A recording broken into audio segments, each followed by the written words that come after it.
Good evening to you, wherever you may be in this glorious county. Humboldt Crabs baseball is on the air. Hi, I'm Hoke Holcomb, along with my broadcasting buddy. I was going to say the professor, but the professor isn't here tonight. He's a little under the weather. We'll talk about that in the meantime. We're joined by Liam Warner, the newest member of our broadcast team. Liam, a recent graduate from College of the Redwoods, continuing his career as a sports journalist at Humboldt State University. Anyhow, we're coming to you from the Don Turbush announcers booth, located just above the ballpark. We're located just a block from the historic plaza in downtown Arcade. And tonight we begin a 3-game series with a team from Fresno, Liam. The Bears, the Valley Bears.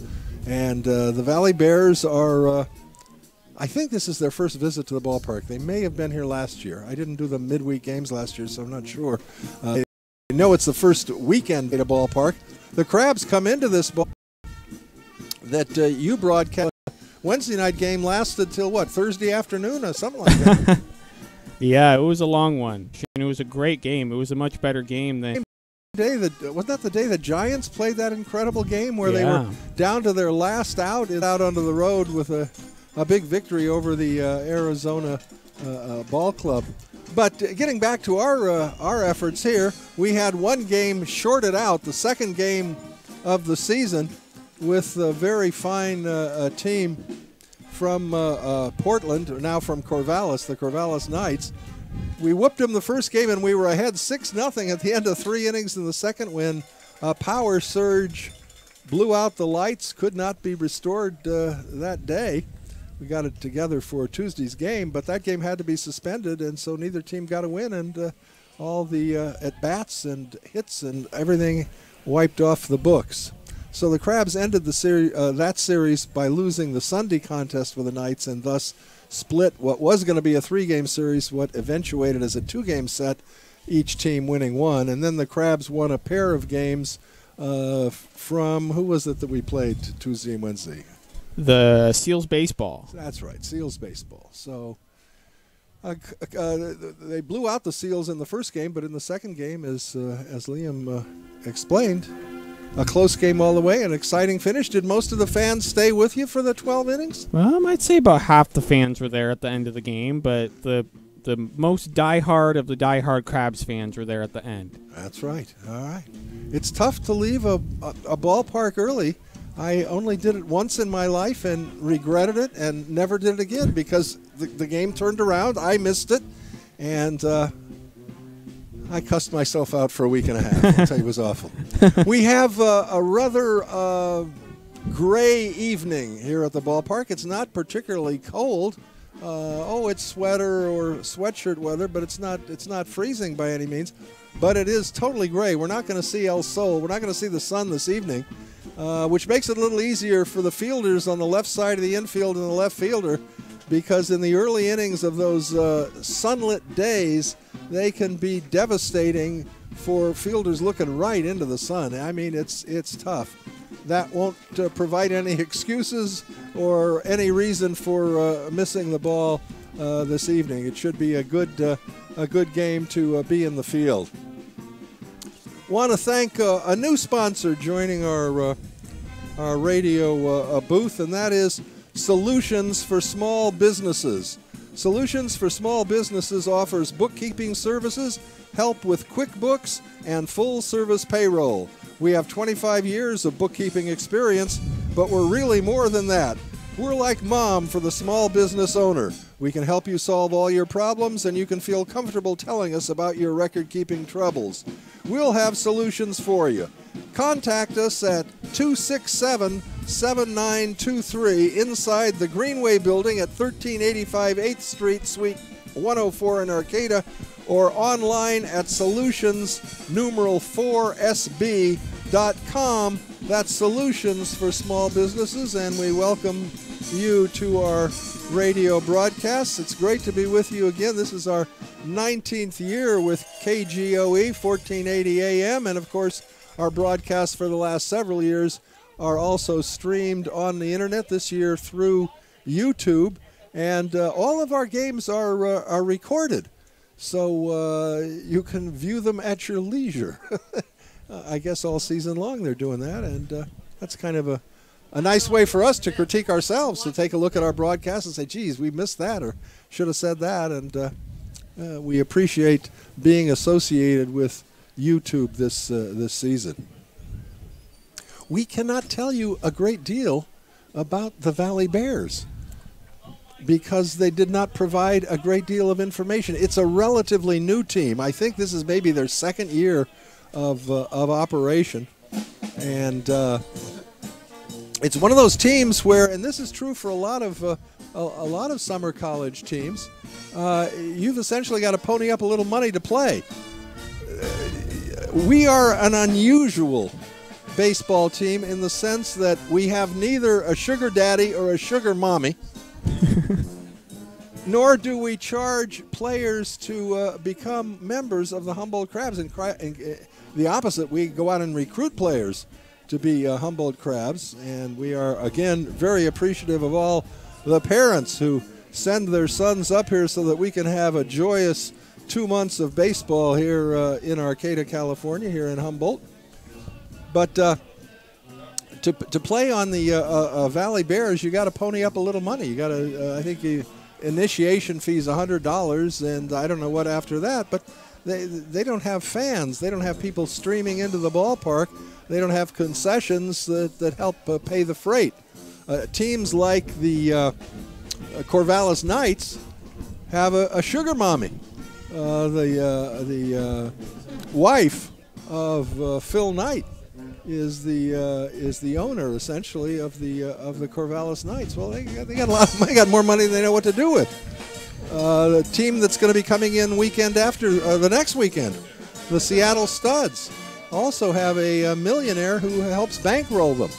Well, we don't have that here, so we're dependent upon the great response, the great support that the Crabs get year in and year out from a very loyal fan base. And you may hear my voice being drowned out in the background. The Crabgrass Band, excuse me, the world-famous Crabgrass Band is with us tonight, and they'll be here Sunday afternoon as well, so we hope you're making your plans to make a weekend here at the Arcata Ballpark.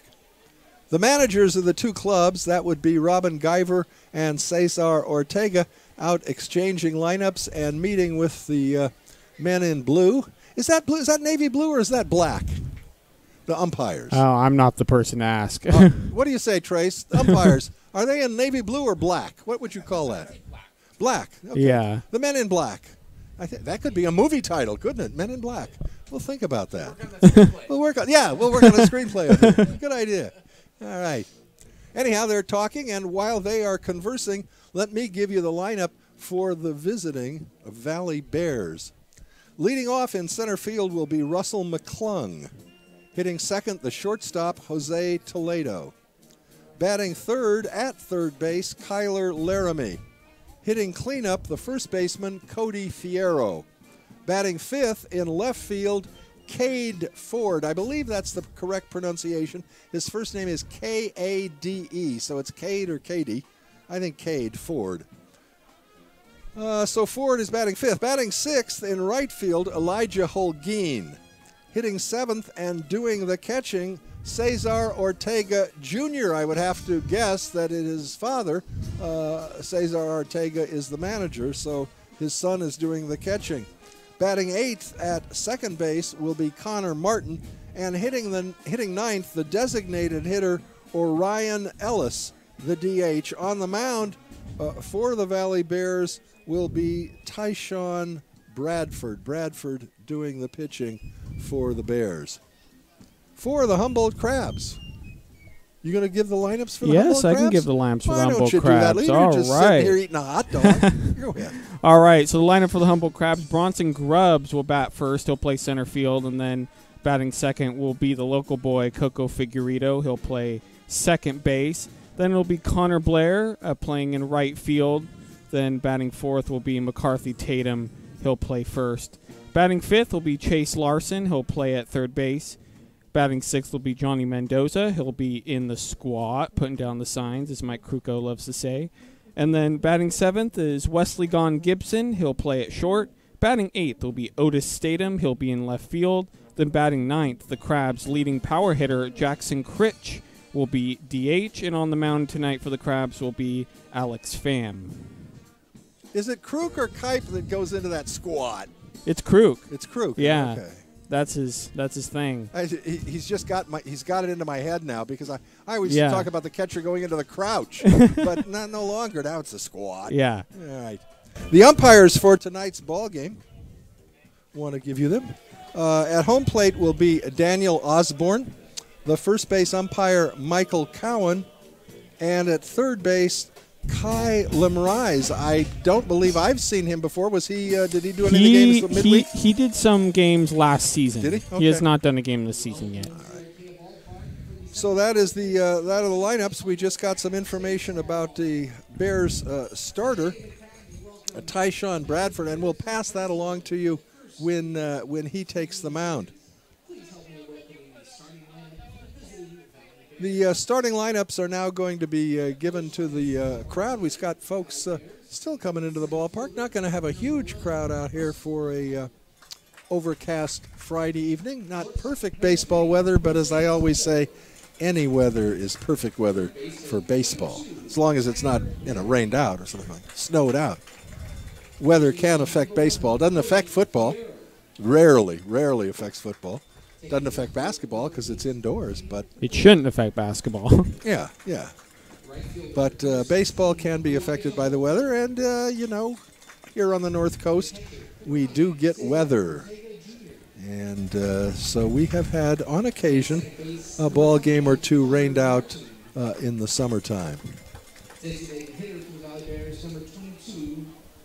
All right, while we're waiting for the game to commence, why don't we send you back to the studio so that we can hear from some of the folks that help keep the Crabs on the field and on the air. You're listening to Crabs Baseball on KGOE 1480, Arcata, Eureka.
We're going into our national anthem.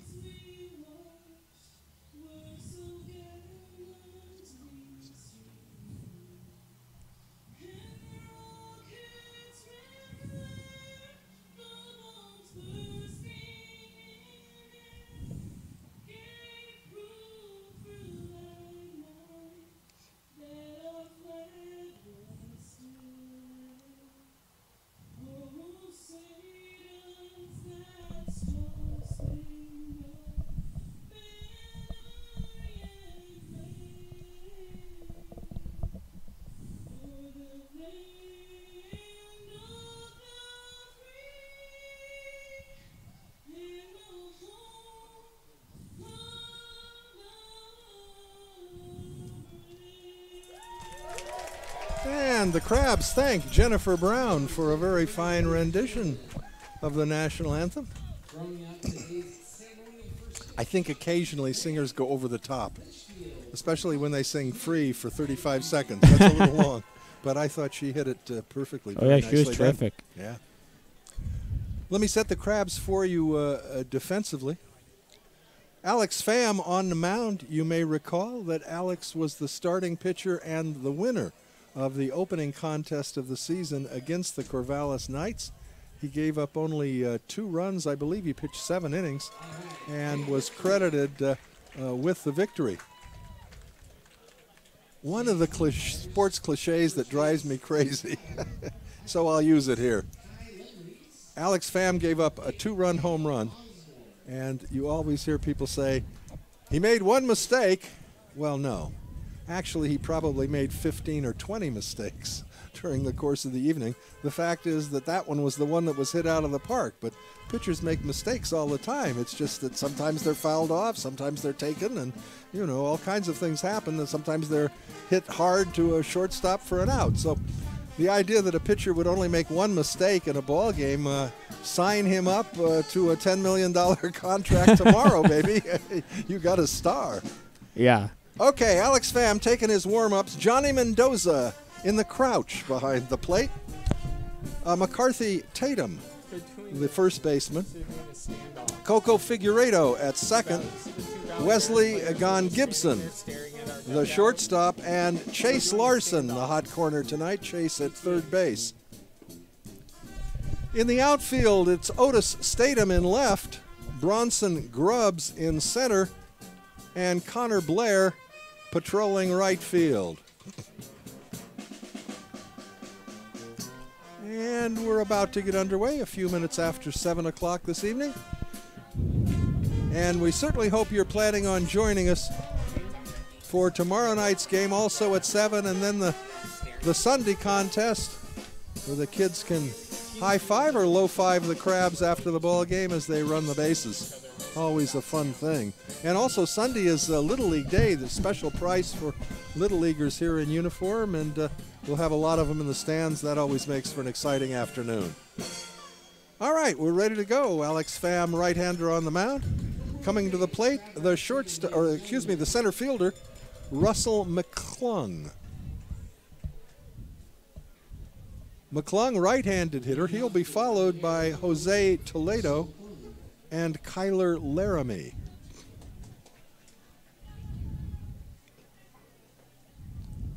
And the first pitch is taken for a called ball. Called strike. High strike. 0-1. Daniel Osborne a little slower with the calls than some umps. The 0-1 pitch. Fastball taken right down the pike for a called strike 2. It's 0-2.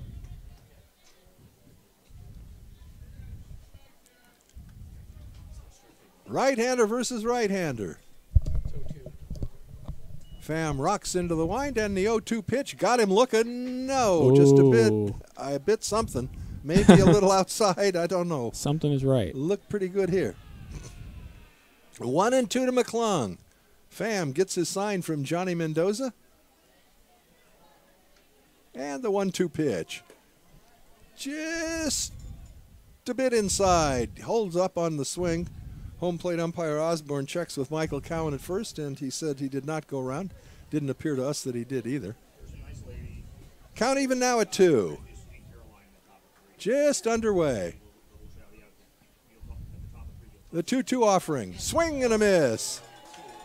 McClung down on strikes. And as the Crabs whip the ball around the infield, that'll bring to the plate the shortstop, Jose Toledo.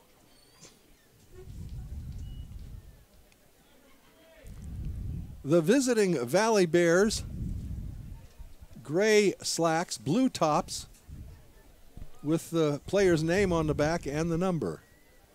And the first pitch to Toledo is taken for a called strike 1.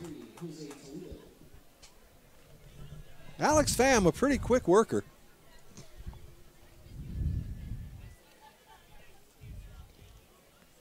The 0-1 is swung on and missed. He swung at that after the ball was by him. And it's 0-2.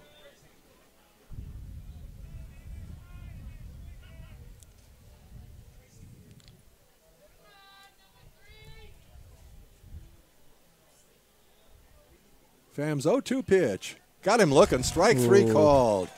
So one swinging, one looking, both of them taking the pine. And Fam fans the first two batters that he faces.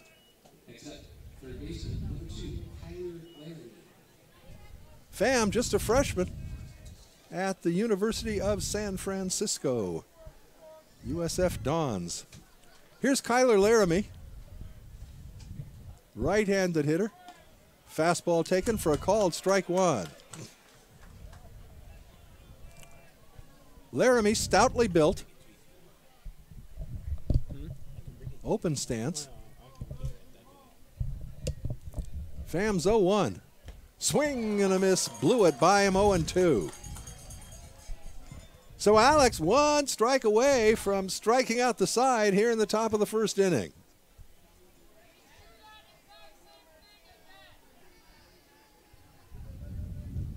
Fam toes the rubber, looks in for the sign. He's ready, and the 0-2 pitch. Got him swinging, and he does strike out the side. No runs, hits, or errors, and at the end of half an inning, it's the Valley Bears nothing, and the Crabs coming to bat. You're listening to Crabs Baseball on KGOE 1480, Arcadia, Eureka.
Crabs come into this tonight's ball game with a record of 3 wins and only 1 loss. But in all honesty, the bats have not been unleashed to this point in the season. In the first 4 games, the Crabs are hitting around 230, 235. Last year as a team, they hit over 300, which was really a spectacular year for a team to hit 300. So they're going to pick it up, but thus far they've been held pretty well in check by the first 2 opponents. On the mound tonight, Tyshawn Bradford, tall right-hander. He'll be pitching to Cesar Ortega Jr. The infield consists of Cody Fierro at first, Connor Martin, the second baseman, Jose Toledo at short, and Kyler Laramie at third base. In the outfield, it's Cade Ford in left, Russell McClung in center, and the right fielder is Elijah Holguin.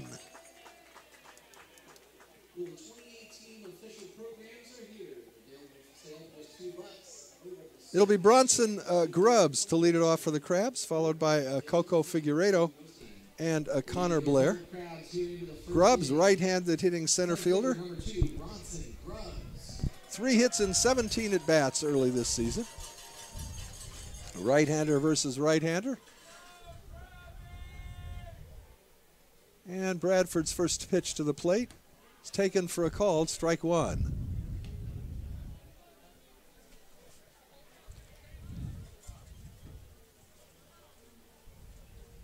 Bradford looks into Ortega for the sign. Big right-hander kicks and deals. That one bounces at the plate, 1-1.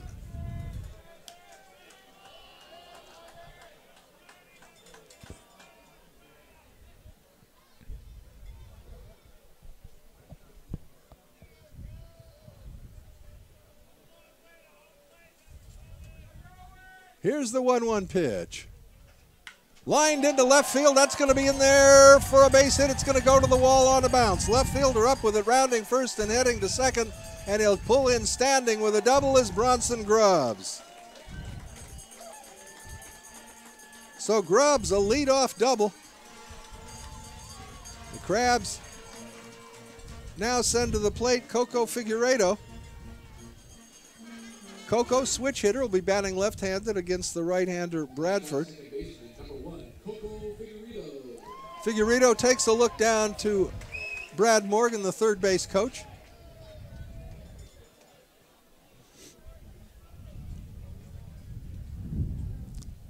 Bradford from the stretch now. Shortstop behind the runner. Pitcher turns around and bluffs the throw to second base.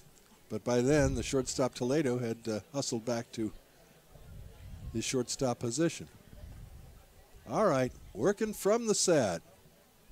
The pitch to Figueiredo, taken for a called ball. A little bit high, 1-0.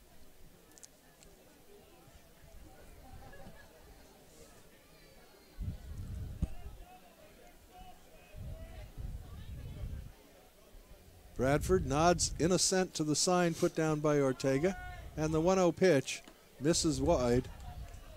Balk was called before the pitch. So a balk is called, and Grubbs trots down to third base.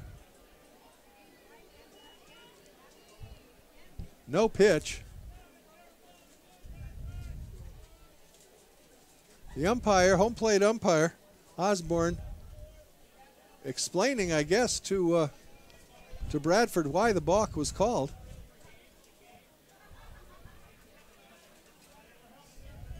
So no pitch, just a balk. 1 ball and no strikes to Figueiredo.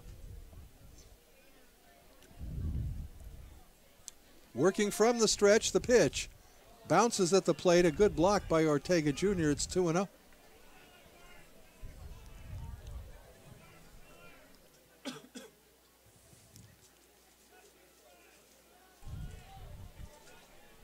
Catcher and pitcher now with a brief consultation. Meanwhile, the first base umpire and the home plate umpire having a word with each other.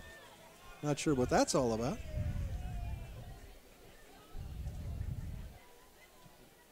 (3-0). I'm not. The umpire was trying to tell us something. 3-0. I think that's what he said. All right, 3 balls and no strikes. I guess the balk pitch counted as a pitch, even though he didn't throw it to the plate. The balk counted as a ball. There's ball 4, high.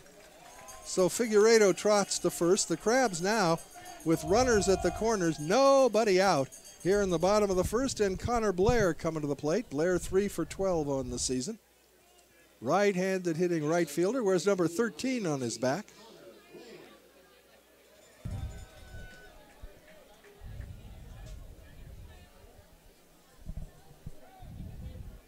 Figueiredo edges off of first, held on over there by Cody Fierro.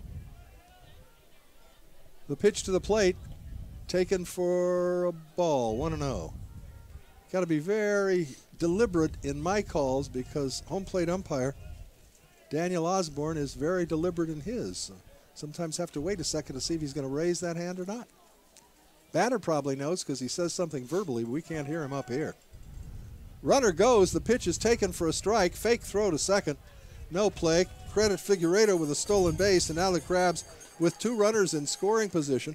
Nobody out here in the bottom of the first, and a 1-1 count to Connor Blair with cleanup hitter McCarthy Tatum on deck.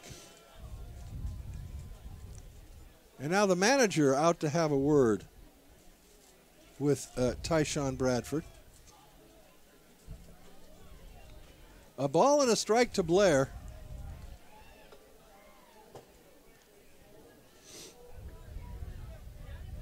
Now it looks like Bradford's going to go into the windup. He was pitching from the stretch with a runner at first and third. Now he's going to go to the windup with runners at second and third.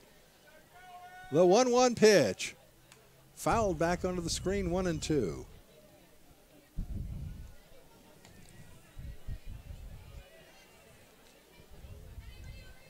Bradford ahead of Blair in the count, a ball and 2 strikes. Grubbs leads from third, Figueiredo from second. Crabs trying to break out early here in the bottom of the first.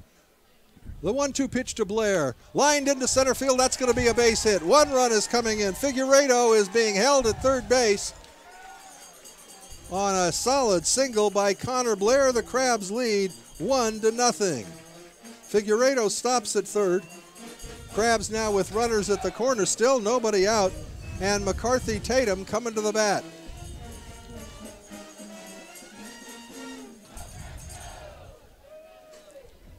Tatum, big right-handed hitter, wears number 22 on his back. Tatum 4 for 15 on the young season.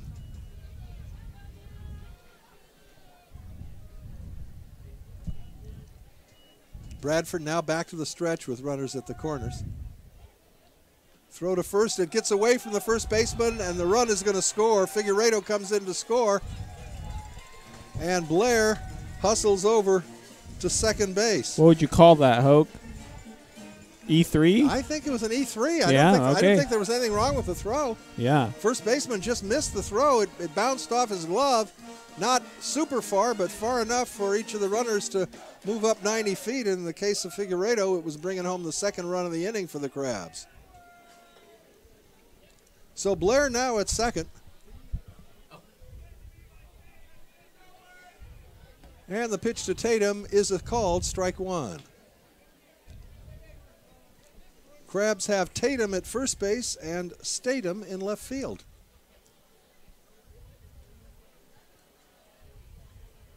Oh, and 1 to McCarthy Tatum.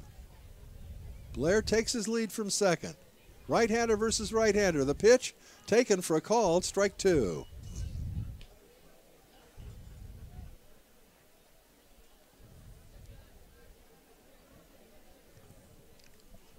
Oh, and 2 to the big Crabs first baseman. Bradford at the belt. The 0-2 runner goes. The pitch is outside. The throw to third is high. It goes into left field, backed up by the shortstop, or Blair would have come all the way home. So credit Connor Blair with another stolen base.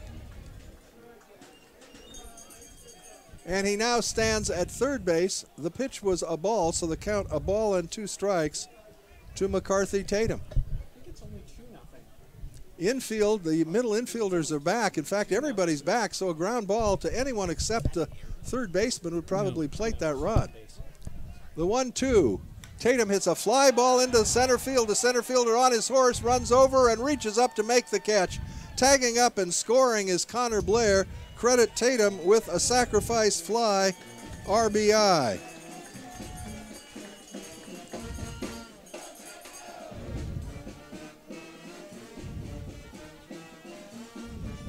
So the Crabs have plated 3 here in the top of the first inning. The bases are now empty.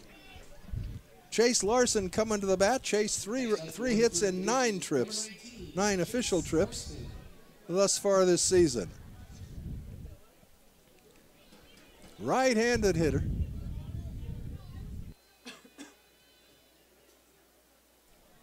And the pitch to him. Lined foul down the left field line.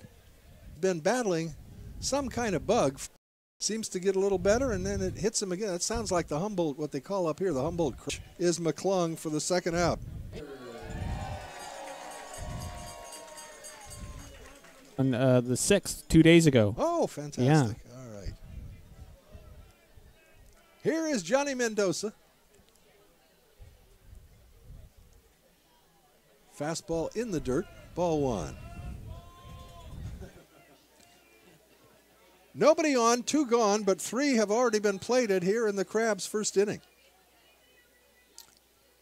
A walk, a single, a double, and a sacrifice fly. So the Crabs 3 runs with 2 base knocks. The 1-0 to Mendoza. Taken for a called strike.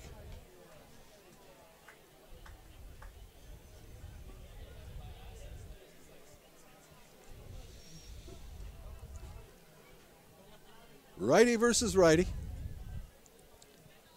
Bradford rocks into the wind. The 1-1 pitch. High pop-up foul over by the first base dugout. It's going to be out of play back into the stand.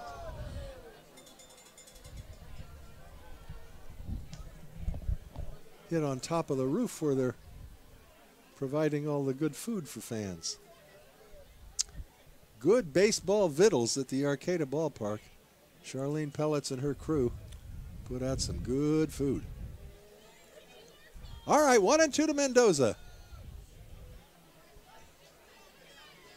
The pitch, way outside.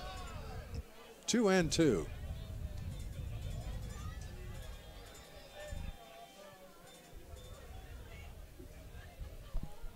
Two balls and 2 strikes now to Mendoza. Lights starting to come on. We expect they'll come on all the way tonight. Line drive right to the first baseman, and that'll do it for Mendoza and the Crabs in the first inning. However, 3 runs on a pair of hits. There was 1 error and nobody left on base. And at the end of 1, it's the Crabs 3 and the Bears nothing. You're listening to Crabs Baseball, KGOE 1480, Arcata, Eureka.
Alex Pham back to the mound for his second inning of work, and now he has been treated to a 3-run lead by his mates. 3-0 as we go into the top of the second.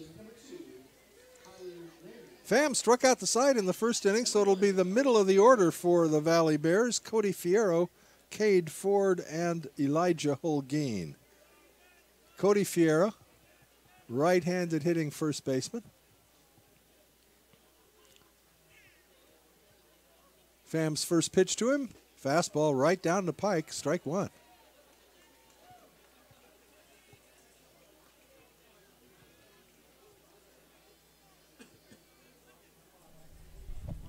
Alex, 0-1 offering. A little bit low with the heater, and the count even at 1. Going into the 9th. That was the final score. And that was the final. Very good. Fastball for a called strike 2. Outside corner just above the knees. So Pham ahead on the count, 1-2.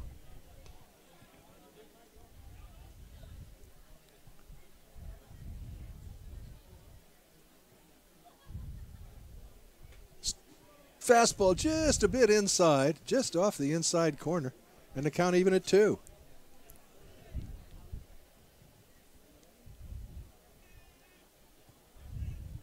The 2-2 pitch. Fastball away, 3-2. So the first full count of the evening for Alex Pham.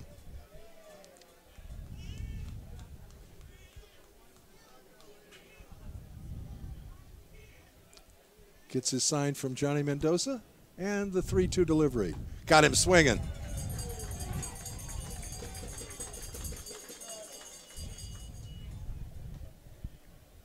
Fan and Pham, the strikeout man, 4 in a row to begin the ball game. And that'll bring up Cade Ford.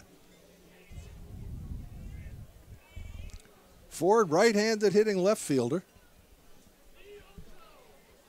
First pitch is away with a fastball, 1-0. The lights automatically come on at the park at 8 o'clock, but on a night like tonight, here we are a little shy of 7:30, and they are on. Fastball taken for a strike, outside corner at the knees, 1-1. Some dark clouds over in right field. Now there's a threat of some sprinkles before this one's over. Don't think it'll be anything that will disrupt the game. Oh, that's right down the heart of the plate. Fastball for a called strike 2. He's not throwing much except heat, is he? Oh, yeah. 1-2.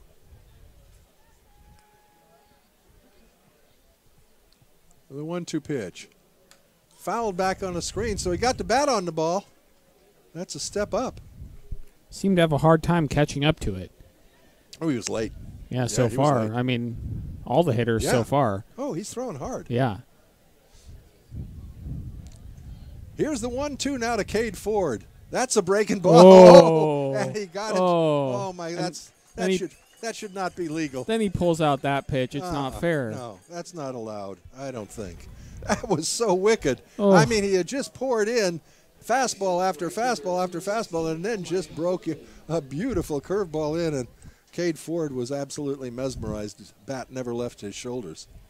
So 3 strikeouts by swing, 2 by look, 2 called strikes, 3 swingers.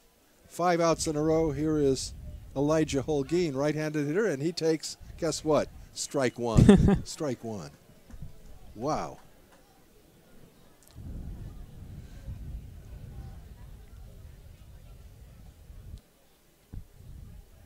Phams 0-1. Misses away, low and away. 1 ball and 1 strike.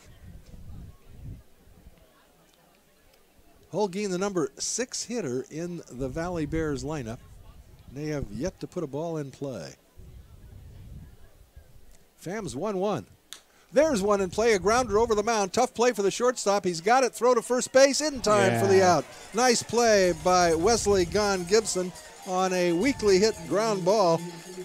And that'll do it for the Bears in the second inning. No runs, hits, or errors. And at the end of an inning and a half, the score remains the Crabs 3 and the Valley Bears nothing. You're listening to Crabs Baseball, KGOE 1480, Arcadia, Rica.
Want a better bank? Try a better credit union. Introducing Compass Community Credit Union, formerly California State and Federal Employees Credit Union. We are now open to the community. We offer absolutely free checking with 0 requirements. Plus, we have super low rates on loans to help with your banking needs. Give us a call at 800-440-8662 or visit compassccu.org.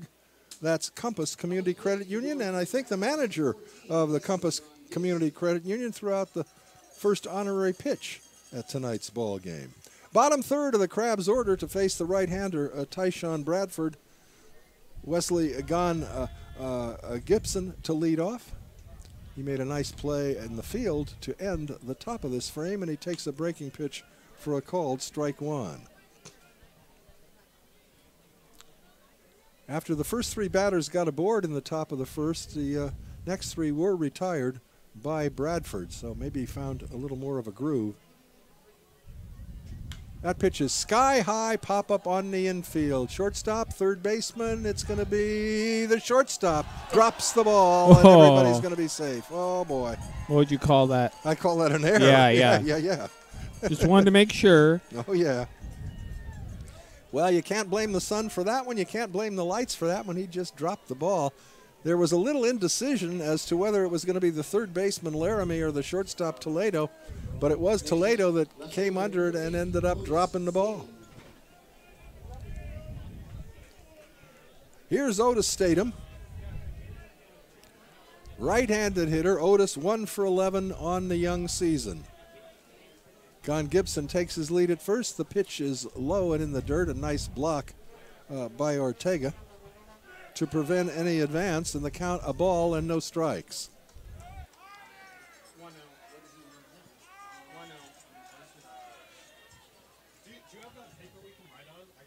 From the set, Bradford instead goes to first base, and diving safely back is Don Gibson.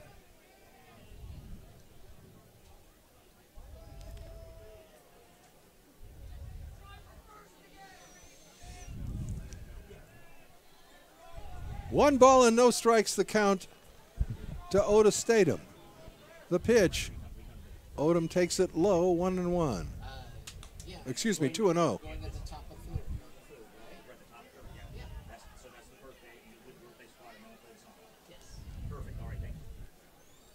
Don Gibson takes his lead. The 2-0 pitch to Statham, fouled back behind us. 2-1.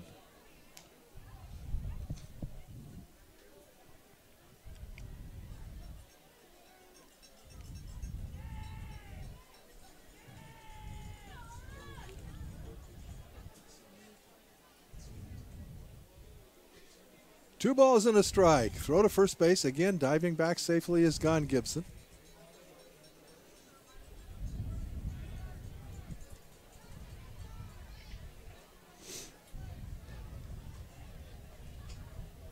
The new program, Crabs program, just released today. Just $2 for the season program. Runner goes, the pitch is taken for a ball, the throw down to second base. They got him, I do believe. He is out.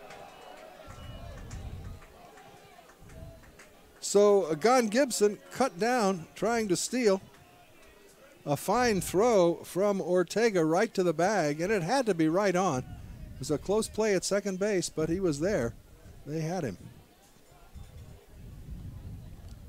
The count now, 3 balls and a strike to Otis Statham.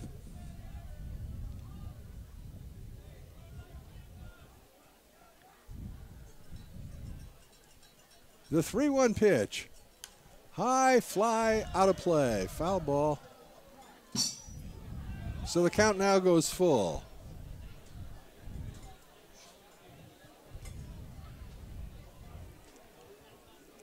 One gone, nobody on. Bottom of the second inning, Crabs leading 3-0.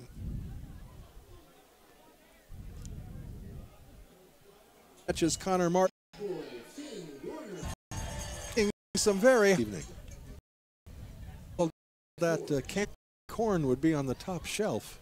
5 for 14 on the season. Jack early gun hitter in the Crab.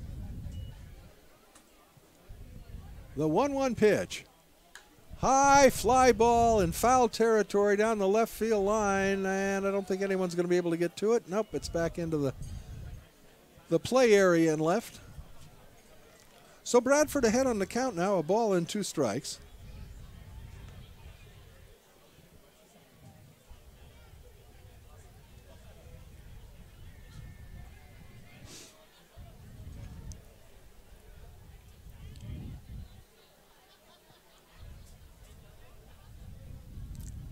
The 1-2 to Critch. Jackson swings and hits it into center field. Center fielder coming in, and he's got it for the 3rd out. So the Crabs gone in the second inning. No runs, no hits, 1 error, nobody left on base. And at the end of 2, it's the Crabs 3 and the Bears nothing. You're listening to Crabs Baseball, KGOE 1480, Arcata, Eureka.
You know, Humboldt Mortgage has been committed to helping borrowers find quality financing for over 50 years. If you are buying a home, business, or land, Humboldt Mortgage will help you get it done. Call Bob J. Lawton at Humboldt Mortgage in Eureka or go to humboldtmortgage.net. Sweet Caroline, tune written by the man who sang it for Caroline Kennedy way back in the day. Neil Diamond. Okay. It'll be the 7, 8, and 9 hitters for the Bears. Try to do something. Up to the plate for the Valley Bears, number 9, Cesar Ortega Jr. Alex Pham on the mound. Cesar Ortega Jr., the catcher, steps in and he takes a fastball below the knees, 1-0. Ortega will be followed by Connor Martin and Orion Ellis. Left-handed hitter swings through the fastball. It's 1-1. Crab infield back all the way around.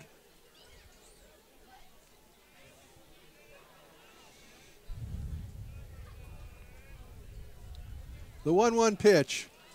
Swing and a miss, 1-2.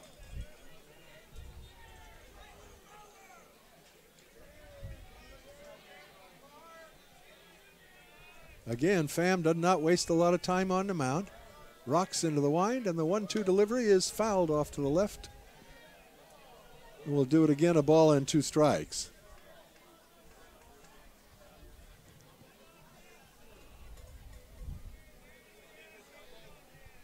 One and 2 to Cesar Ortega Jr. Fastball, got him swinging, got him to chase a pitch outside. That is the 6th strikeout of the ball game for Alec Pham, and that'll bring up the second baseman, Connor Martin. Martin, left-handed hitter.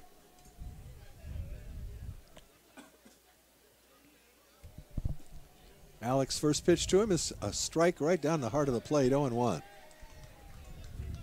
Not much of a breeze tonight. Flag gently waving out at center field.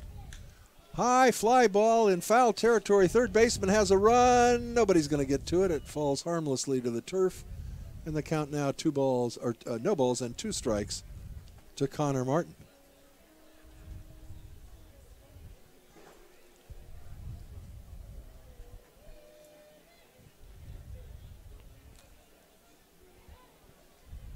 Good park to be a pull hitter. 307 down the left field line, 304 to right. It gets a lot deeper when you go into the power alleys. Fastball away, and the count now a 2-2, 1-2. Pham set the pitch, fouled at the plate. We'll do it again.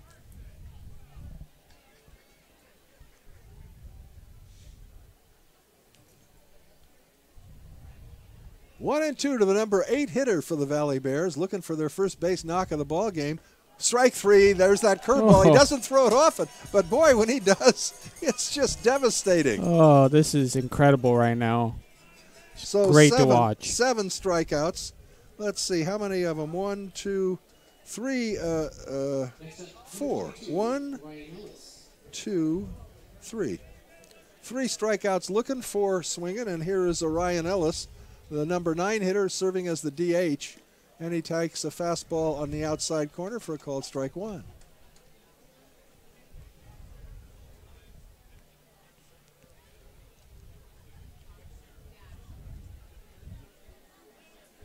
The 0-1 pitch. Oh, tries to hold up, but it's a strike. I don't think it mattered whether he went around or not. I think that was a called strike at the knees. It's 0-2.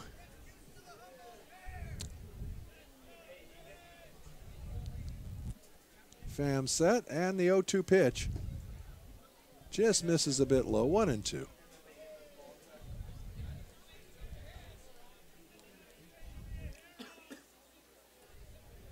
1-2 to Orion Ellis. Pham looking to strike out the side for the second time in the ball game. I think he just did. Strike three Oh my called, gosh. and that'll do it. So all Alex Pham has done is retire the Bears in order the first 3 innings, striking out 8 of the 9 batters he has faced. At the end of 2.5, it's still the Crabs 3 and the Bears nothing. You listen to Crabs Baseball, KGOE 1480 Arcadia, Eureka.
Welcome back to the ball game. I think you can hear the world-famous Crabgrass Band in the background.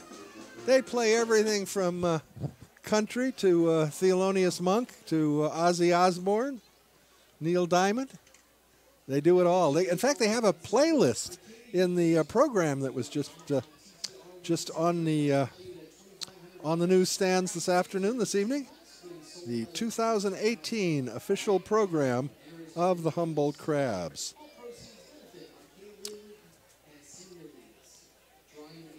Could we get the lights on in here?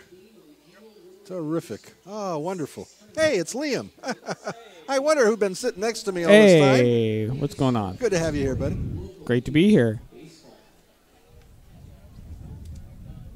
All right, we'll go to the top of the Crabs order in the home half of the 3rd inning.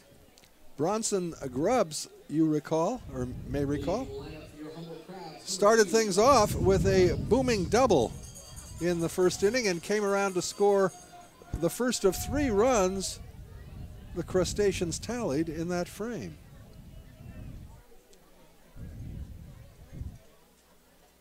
Bradford rocks into the wine, and the pitch to Grubbs, and Bronson takes it ball 1. Bounced at the plate, 1-0.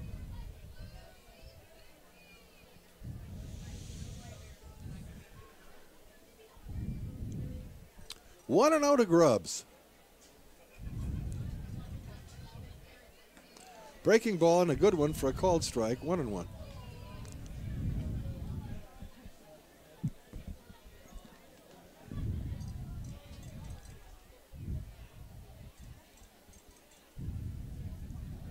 Here's the 1-1 pitch to Bronson Grubbs. And that one bounces at the plate too, 2-1. They are identifying the sections of the stands by utilizing names of Crabs heroes of the past, people who had a lot to do with why we can come out here and enjoy the ball game tonight. We'll get back to that in a second here. And the 2-1 pitch now to Grubbs. Lined into center field, that's going to fall for a base hit. Played on one hop by McClung. He gets it back into the infield, and the Crabs again. Here in the 3rd, Bronson gets the leadoff batter aboard, and that'll bring up Coco Figueiredo. Coco walked, stole a base, and came around to score. Anyhow, the third base side of the diamond is known as the Nutter section, named after Crabs president Jerry Nutter, one of the founders of the non-profit Crabs that began in 1994. From the set, a throw to first base and diving back is Grubbs. The first base section is named after Ned Barsuli, a longtime general manager and scout of the Humboldt Crabs. And then the section directly behind home plate is named after Lou Bonamini, the founder of the Crabs. So you got the Nutter section down the third base line, the Bonamini section behind the plate, and the Barsulia section down the first base line. Called strike on an off-speed pitch to Figueiredo. The count 0-1 to Coco. Coco hitting from the port side against the right-handed offerings of Tyson Bradford. Another throw to first, and again diving safely back is Bronson Grubbs.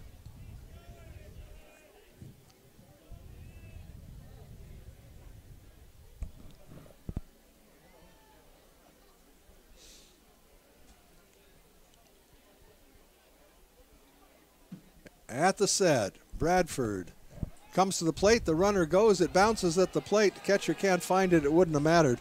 That's a stolen base for Bronson Grubbs. Count even at 1. Grubbs now in scoring position at second base. Nobody out here in the home half of the third. Crabs trying to extend their 3-0 lead.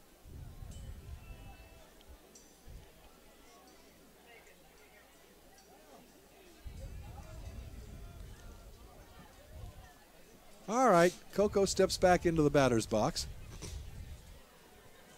Bradford back foot on the rubber. Looks into his catcher Ortega, comes to the rest. A glance back at second, the pitch inside for a ball, 2-1.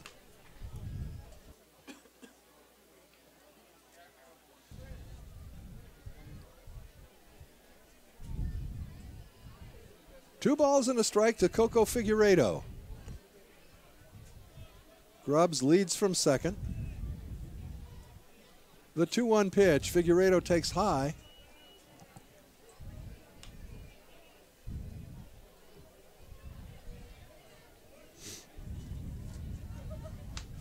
Figueiredo has received the only free pass given up in the ball game.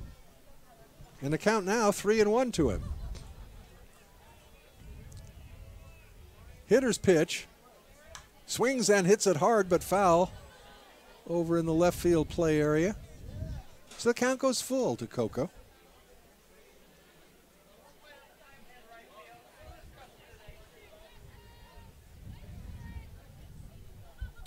Connor Blair in the on-deck area.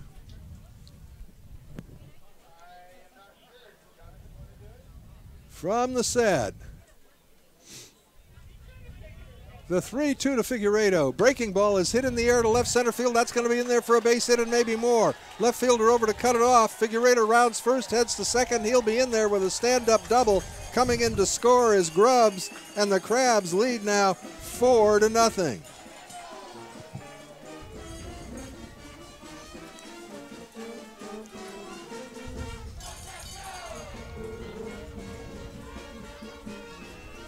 So as they did in the first inning, Crabs coming out swinging. They've made it a 4-0 contest. Figueiredo now at second base in scoring position, and still nobody out.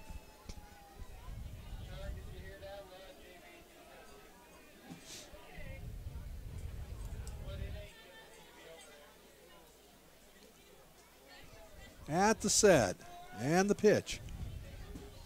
Just a bit inside.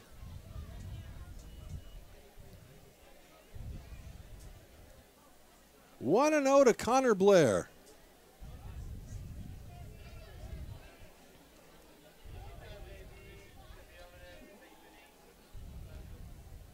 Connor fouls that one back. 1-1.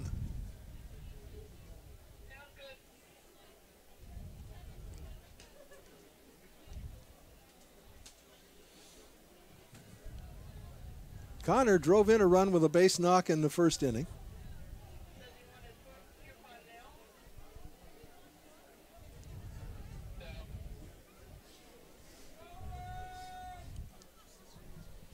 The 1-1 pitch. Hit hard into center field. The center fielder going back to the warning track, reaches up and makes the catch on the warning track. Tagging up and moving to third on the long fly ball is Figueiredo. So a long out, but a productive one as Figueiredo moves up 90 feet. Now he's on third with only one out. And the Valley Bears, trailing already 4-0, are going to have to move the infield all the way in. That opens up more possibilities for a ball getting through, but a ball right at a fielder can freeze that runner at third, and that's their hope. Bradford choosing to work from the windup with the runner at third, and the pitch.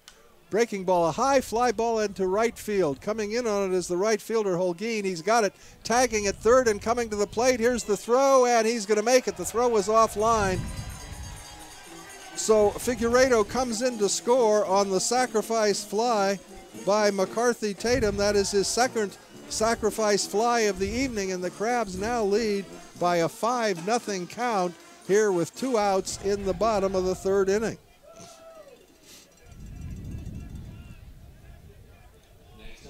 Chase Larson coming to the bat. Larson hit a fly ball to center field in the first inning.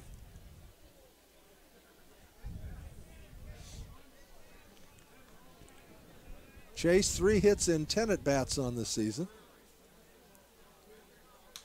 Fly ball into right field. That's playable. Holguin is under it, and he gathers it in for the third out. However, the Crabs come up with a pair of runs on 2 hits. There were no errors and nobody left on base. And at the end of 3 complete, it's the Crabs 5 and the Bears nothing. You're listening to Crabs Baseball, KGOE 1480 Arcadia Rica.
At Slice of Humboldt Pie, everything is made in-house and fresh.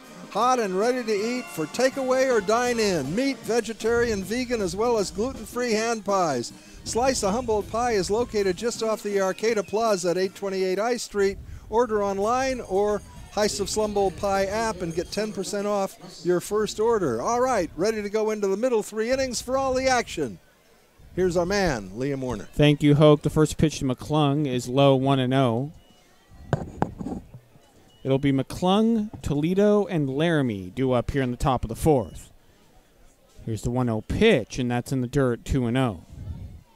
Of course, as mentioned before, Alex Pham struck out 8 of 9, going through the order the first time. Here's the 2-0.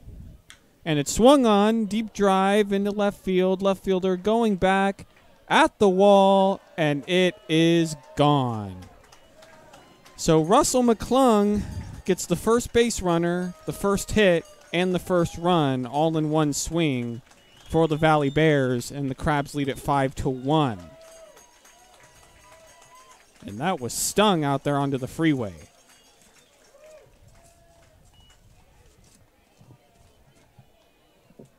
I was going to say before that pitch that you'd think the Valley Bears would make adjustments going to the second time in the lineup, and McClung sure has made that adjustment, hitting the home run onto the freeway. Now it'll bring up Jose Toledo. First pitch to Toledo is in there for a strike, 0-1.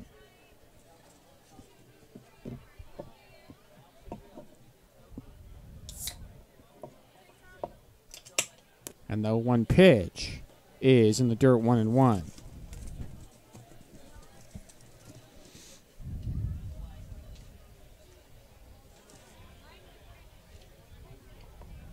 One is swung on and fouled off 1-2.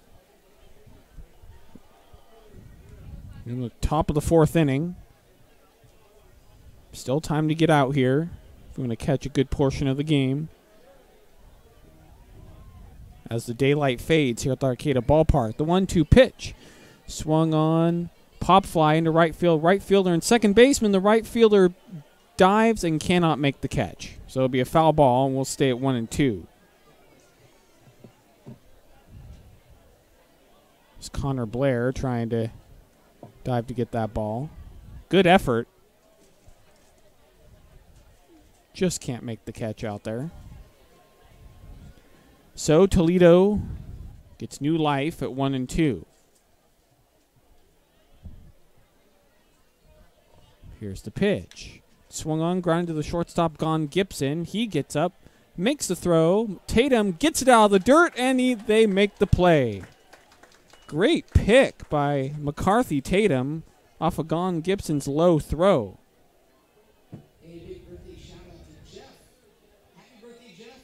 So that's how the Crabs get the first out of the inning. Now I'll bring up Kyler Laramie. Next up, number 2, Kyler Laramie. First pitch to Laramie is in there for a strike 0-1. Of course, the last name Laramie reminds me of the town that the University of Wyoming is in. Laramie, Wyoming. Who does that remind you of? Jake Martin. Hope he's listening tonight. Former PA announcer for the Crabs. Great PA announcer. Come back, Jake. Yes, we miss you.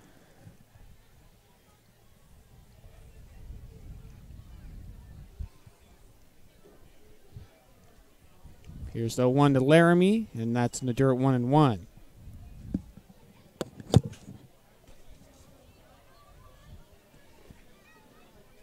So, the Valley Bears led off with the home run by Russell McClung to get themselves on the scoreboard in multiple different ways. The 1-1 pitch is in there for a strike 1-2. Before that, Alex Pham was cruising through the order through the first time around.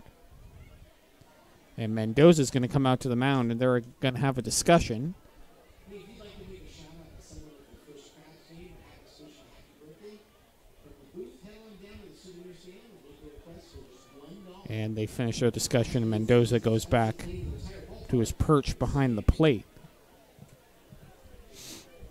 1 ball, 2 strike count to Laramie with 1 out. Here's the pitch, and it's swung on and missed. Strike 3. Chase at a pitch in the dirt.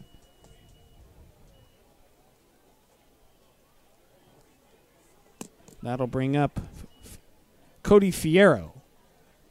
Next up, number 1, Cody Fierro.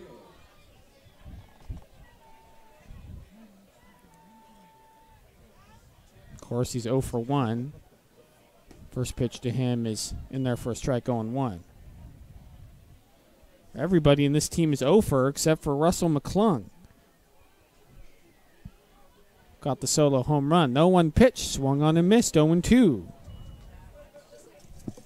And so far, Alex Pham has seemed to bounce back well from that solo shot to lead off the inning. And here's the 0-2 pitch. Slow ground ball to Gone Gibson. He picks it up, throws over, and it pulls Tatum off the bag, and the throw goes into right field. But Fierro will stay at first, and that'll be a base hit.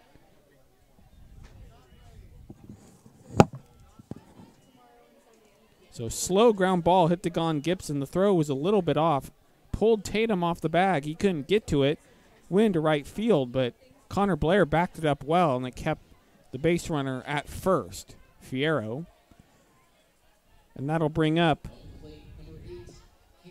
Cade Ford.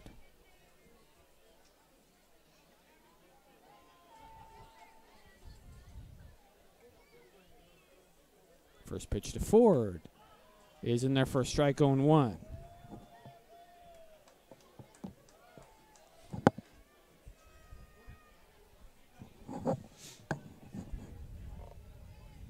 The 1 is is just inside 1-1.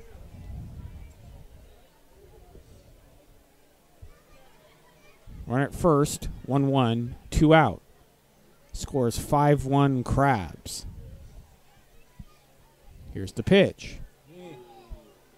In there for a strike. 1-2.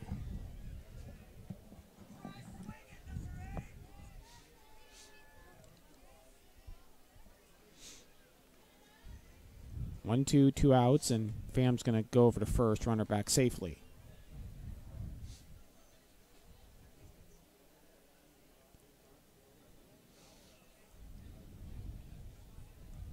One-two pitch, swung on and missed.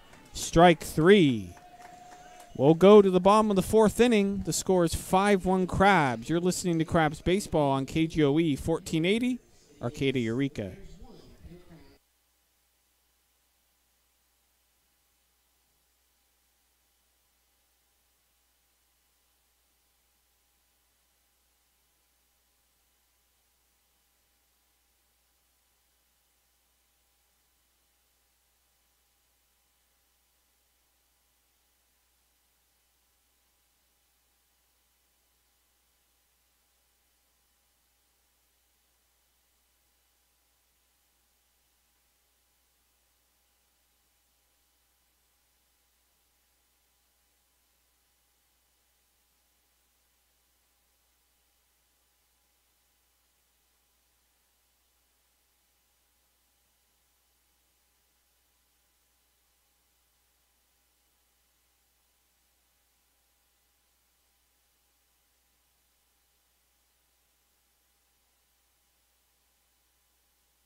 All right, welcome back to the ballpark. I don't think I have time to tell you about Harper Motors, but we'll get back to them. You know, I'll tell you this, they're giving $50 for every home run the Crabs hit this season. And Jackson Fritch has already provided $100 for Little League.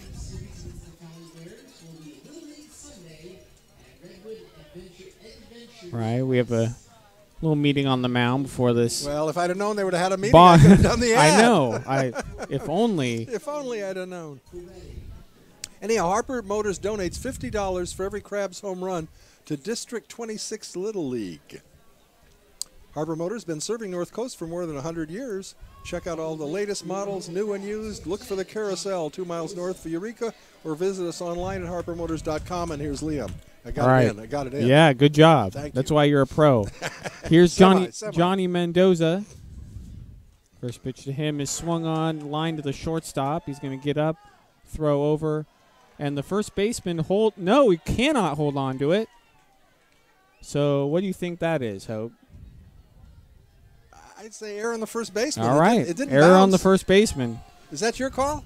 I think so too. I think I have to agree. All right. I just don't want to be the one that has to make that decision. Well, I usually don't either. You know? I can rag Benjamin. He makes the decision. Good call, Benjamin. Yeah, exactly. That's why we need Benjamin here. Yeah.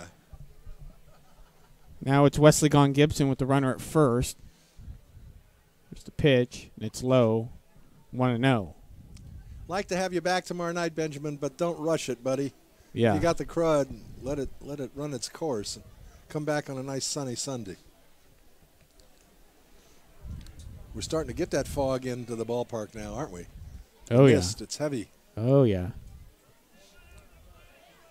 Don't you think that cuts down on home runs when it comes in like that? Oh, I bet it does. It makes it the air is heavier. I would think it'd be harder to hit the Air ball. is heavy. It's humid. The 1-0 to Gibson is just low. 2-0. Of course, with Daniel Osborne, we have to wait a little bit longer for his call. We do. Especially on those borderline ones. 2-0 is outside 3-0. And did they call a balk? It looks like they have called a balk. Again, that's the second balk that's been called this evening. So Mendoza's going to go to second. So Tyshawn Bradford with this second balk of the game. No. This isn't Bradford. This is a new pitcher. New pitcher. I can't read it. Ridge? Something Ridge. Hutchby is in the game for the Valley Bears. So swing and a miss by Gon Gibson. It's 2-1. That's kind of wild. So both of the starters or both of the pitchers for the Bears have committed a balk. Yeah. Boy, we can go weeks without seeing a balk called. I don't know. I remember the last time I saw 2 balks in one game. Yeah. The 2-1 hits Gon Gibson. He's going to go to first. It's going to be first and second with nobody out. Well, a lot of pitchers can talk the talk, but can they balk the balk? That's the question. I don't think so. I'm sorry I said that. Next up, hails from Oakland, California, number 8, Otis. So the Crabs got a little rally going here without benefit of a base knock. Oh, yeah. Here on a hit batter. Here's Statham. Yeah, Otis Statham stepping in against Hutchby, the new pitcher.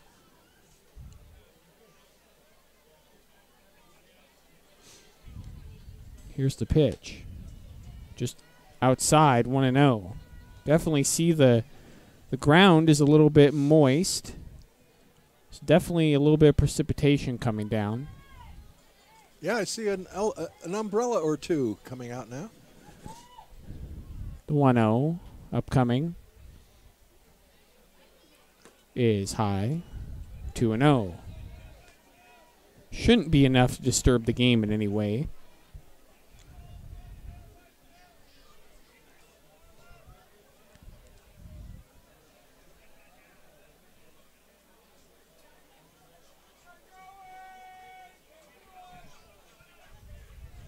Pitch is swung on and fouled back, 2-1.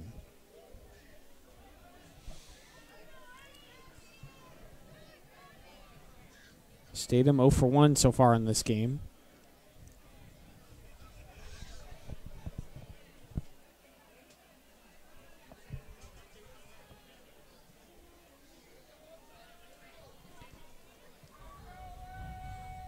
Two-one pitch is inside, 3-1.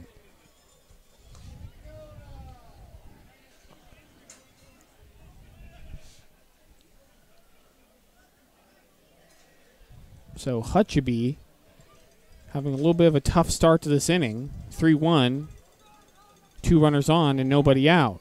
3-1 pitch is high, ball 4, and that'll be what, Hoke?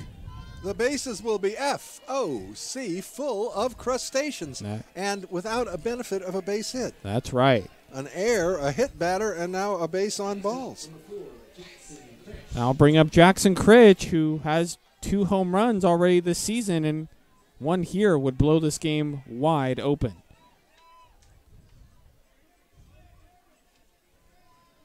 Bases loaded, nobody out. Here in the bottom of the 4th inning. Here's the pitch to Critch. Is in there for a strike, 0-1.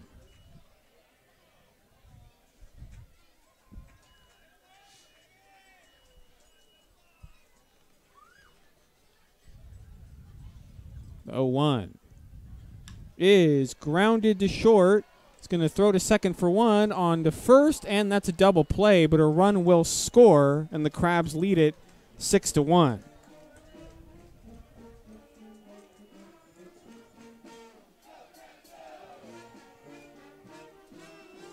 So no RBI on the double play. Gon Gibson moves over to third, and with 2 gone and a run in, it's 6-1 Crabs. Now Bronson Grubbs at the plate. Grubbs 2 for 2 so far in this game. Here's the pitch. In there for a strike, 0-1.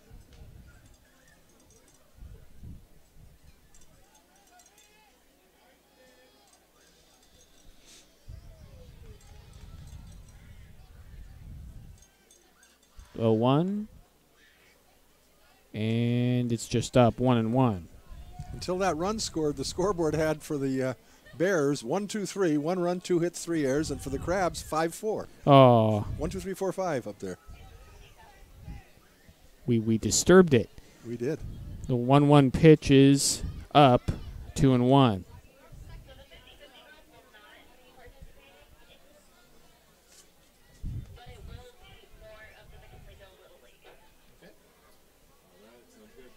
Two one is low, 3-1 to Bronson Grubbs.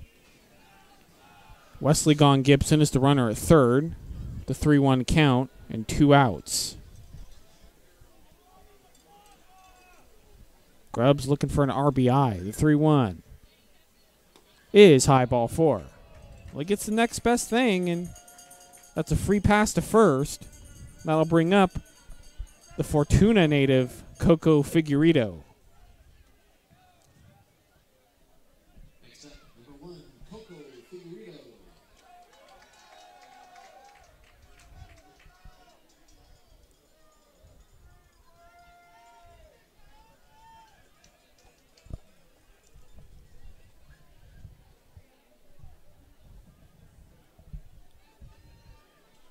First pitch to Figueredo is just low, 1-0.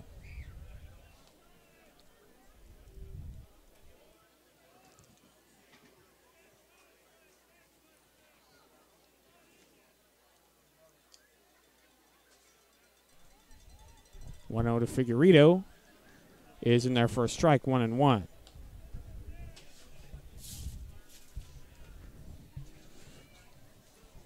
Coco Figueredo leads the team in walks with 6 coming into this game. He's padded that so far with another one. So he has 7 walks on the season as that pitch is outside, 2-1.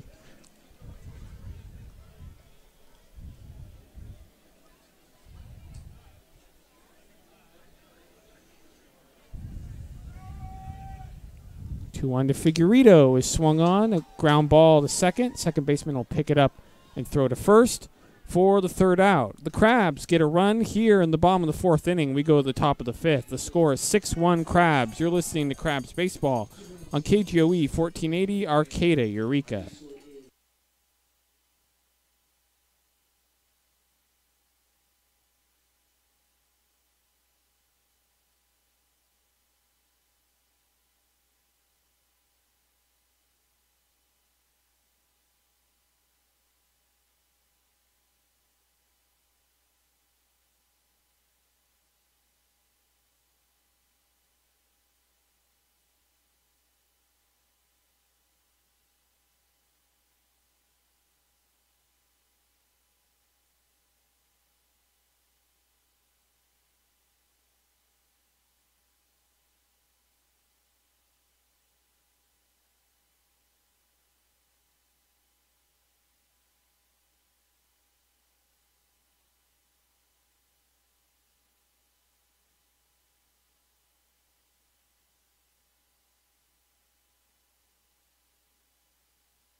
All right, welcome back to the ballpark. You know, the Blue Lake Casino and Hotel is just minutes from both the Pacific Ocean and the rugged mountains. The Blue Lake Casino and Hotel offers affordable, spacious rooms with views of the gorgeous Mad River Valley and pristine forests filled with coastal redwoods. Take a dip in our outdoor heated swimming pool or our outdoor hot tub. It's open year-round from 10 a.m. to 10 p.m. Give us a call toll-free at 877-BLC to win, or visit us at BlueLakeCasino.com. Blue Lake Casino. They're going to have a nice giveaway thing at the ballpark later this season. They do a nice fan giveaway. Blue Lake Casino always treats us well. They do indeed. Elijah Holguin at the plate for the Valley Bears. First pitch in from Alex Pham is popped up. Foul territory down the first base line. That'll land right in the Valley Bears dugout. I don't think that hit anybody. And the count will go 0-1. Holguin, of course, 0 for 1. Only 2 hits for the Valley Bears so far. One of them being a solo shot. The 1 pitch is swung on, hit to the shortstop, Gon Gibson. He picks it up and throws for an easy first out. You know, we're just getting to know all the players for the Humboldt Crabs in the 2018 season. We also ought to mention that we have a new coach joining Robin Guyver, the manager, Eric Giacone, the pitching coach, and Brad Morgan, the assistant coach. We now have John Bryant joining us as a 4th coach, replacing Detmer, who was with us last year.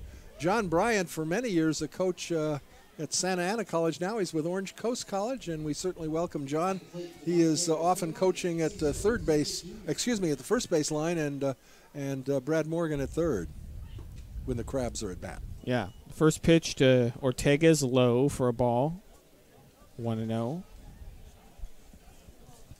Cesar Ortega Jr. 1-0 pitches in their first strike, 1-1.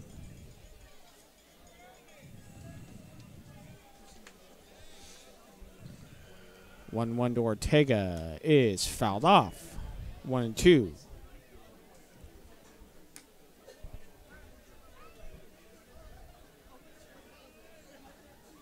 Mendoza will go out to the mound and have a discussion with Alex Pham.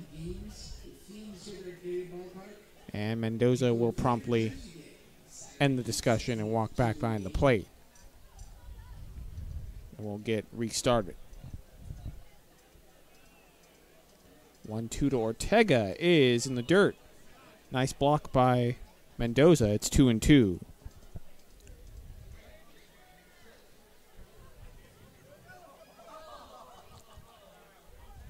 Two pitch, swung on, slow grounder to Gon Gibson at short. He picks it up and throws for the second out.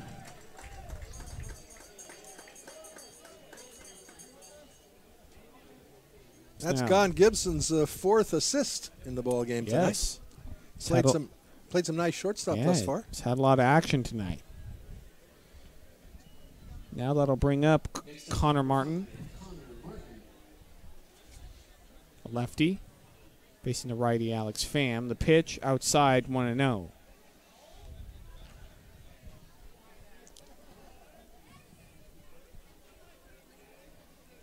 The 1-0 is in their first strike, 1-1.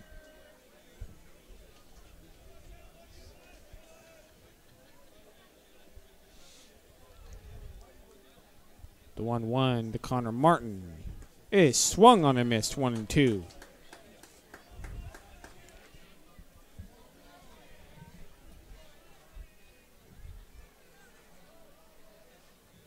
One, two is chased and swung on and missed on an outside pitch, and that will end the inning. Valley Bears get nothing here in the top of the 5th. We'll go to the bottom of the 5th. The score is 6-1 Humboldt Crabs. You're listening to Humboldt Crabs Baseball on KGOE 1480, Arcata, Eureka.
Welcome back to the ballpark.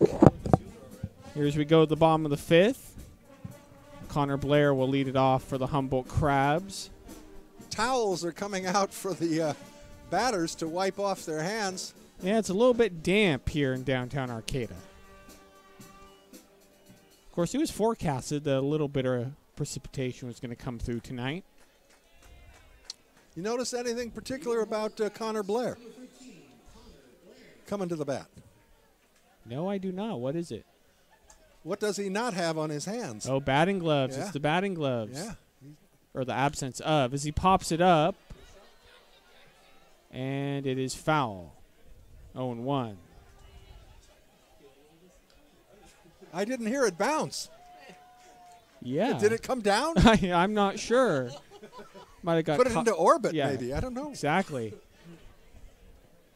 Yeah, Connor does not wear batting gloves. The old-fashioned batter. There's still a few major leaguers that don't wear batting gloves, but not many. 0-1 is taken for a strike. 0-2.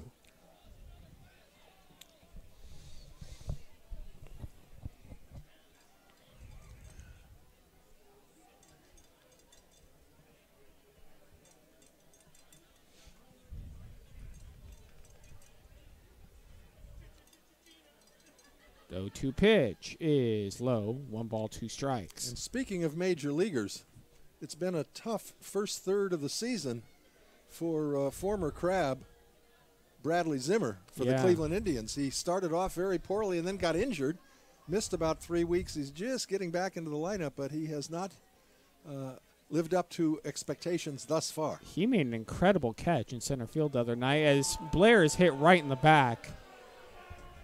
He's going to go to first. But yeah, I saw Bradley Zimmer on Sports Center Top 10. Oh, he's an outstanding center fielder. I mean, make an incredible diving catch. Yeah. He's going to hit too, but he's off to a rugged start. Yeah, I have faith in Bradley Zimmer. I think he's going to be just fine. Here's McCarthy Tatum now with the runner at first and nobody out. Here's the pitch from the pitcher, Hutcheby, and it's bouncing the dirt and over the catcher's head, and Blair's going to go to second on the wild pitch.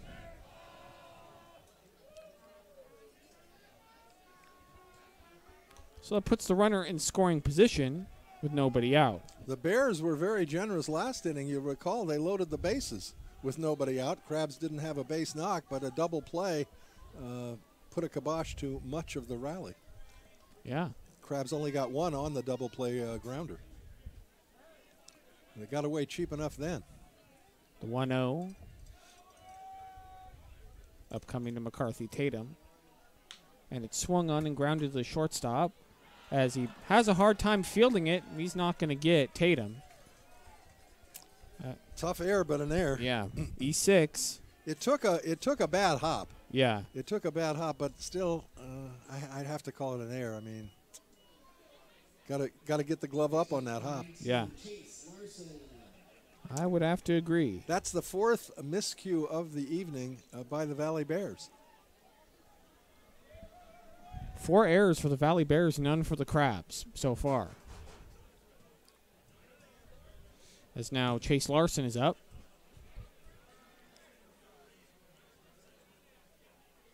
First pitch to Larson is high, 1-0. Back in the day, as recently as about 3 years ago, they had a rule called a mercy rule. And if a team was behind by 10 runs at the end of 6.5 innings, That's next pitch is up high, 2-0. the game was called.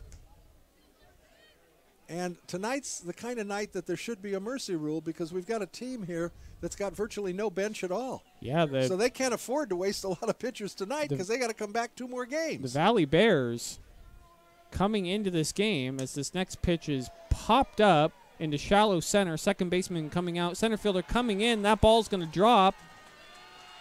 And they're going to get the force out at third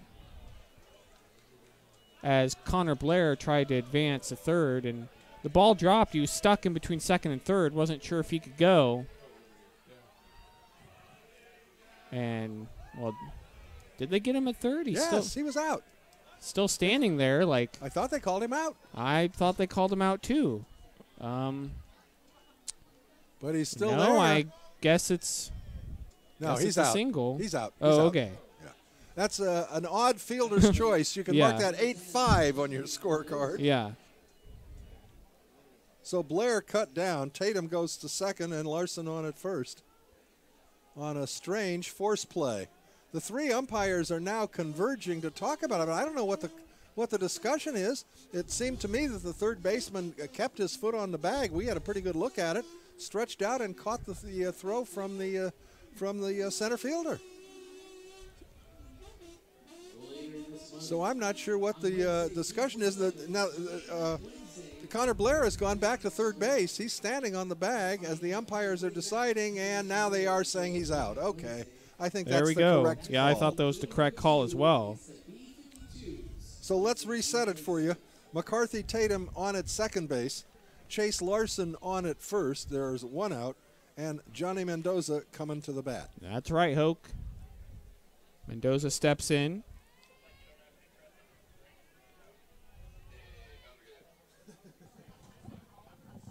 First pitch to Mendoza is a big breaking ball that stays up 1-0.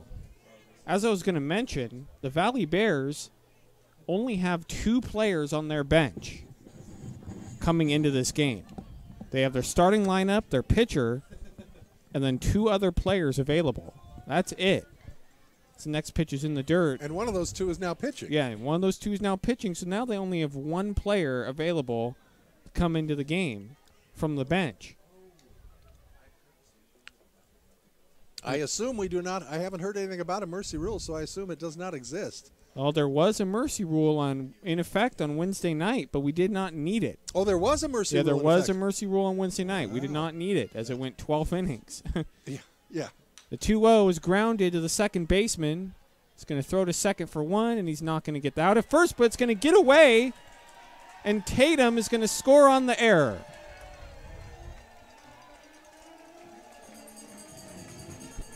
So it's going to be a fielder's choice and an error.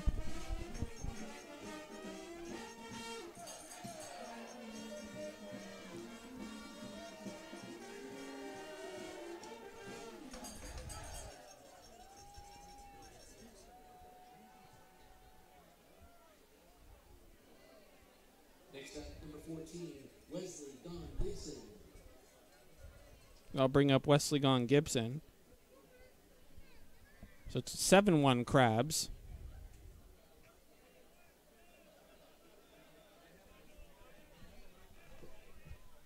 First pitch to Gone Gibson is high, 1-0.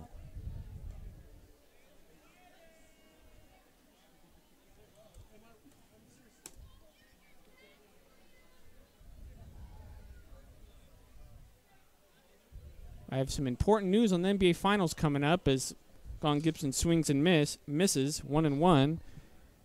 The Golden State Warriors are your 2018 NBA champions. They have Did it in 4 they have games, huh? beaten the Cleveland Cavaliers 108-85. Not that it was much of a shock to any of us. The 1-1 pitch is low, 2-1. I am not a Warriors fan myself. I'm a Sacramento Kings fan, but congratulations to all the Warriors fans out there. It's great, great team. Certainly a dynasty. I am a Warriors fan, Yes. so I'll say whoop-de-doo. Yes. Whoop-de-doo. A lot of Warriors fans are saying that right now as the 2-1 pitch is low, 3-1. And I'll give you one other word on the NBA Finals. Yeah. The Warriors are not going to the White House. The Warriors are not going to the White House. That was confirmed by both the Warriors and President Trump. Here's the 3-1 to Gone Gibson, and that's high, ball 4. So it'll be first and second with 2 out. That'll bring up Otis Statham. Next up, number 8, Otis Statham.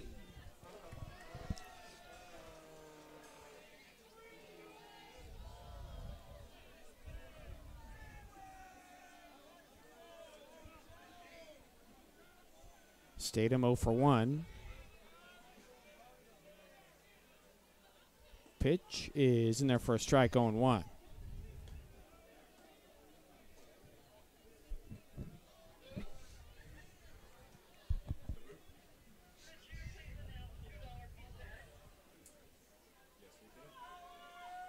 0-1 is swung on, ground ball to third, and he's going to go to third himself for the force out.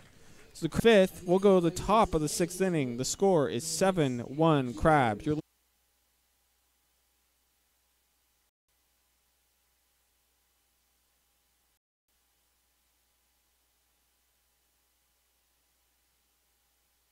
Errors.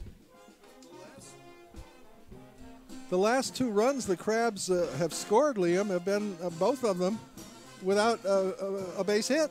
Yeah. Both the 4th and 5th innings. Gifts. Yeah, they're certainly being gifted runs.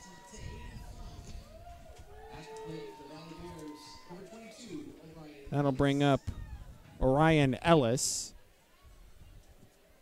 to lead off for the Valley Bears as the first pitch is in there for a strike. 0-1.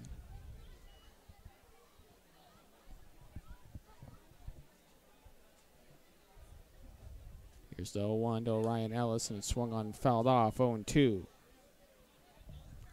Fan and Alex Pham, the strikeout man, that's my new name for him, has fanned 11 batters. Wow. Tonight. You've just been phenomenal tonight. 0-2 is in the dirt, 1-2.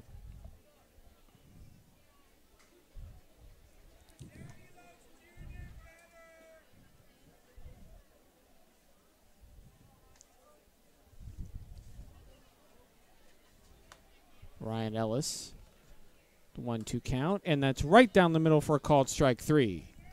That's a dozen. 12 strikeouts for Alex Pham. Wesley Gon Gibson has 3 assists. First baseman McCarthy Tatum has 3 putouts, and everything else has been a strikeout. Yeah. 4 grounders to short and 12 strikeouts. First pitch to McClung is in there for a strike, 0-1. Of course, McClung is responsible for the only run scored for the Valley Bears in this game with the solo home run onto the freeway. The 1 pitch is low, 1-1.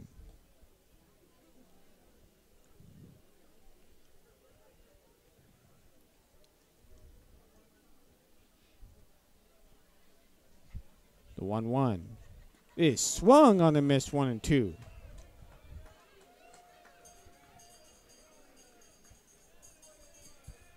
Pham hasn't changed that much tonight. Hasn't had thrown the changeup that much. No. That was one that was quite successful. Had McClung way out in front. The 1-2 to McClung is swung on and fouled off down the third base line. Will stay 1-2. I assume it's still raining. We're protected here, but I see a number of umbrellas still up, so it's a light drizzle. It's nothing heavy, but yeah. It's a little damp out there.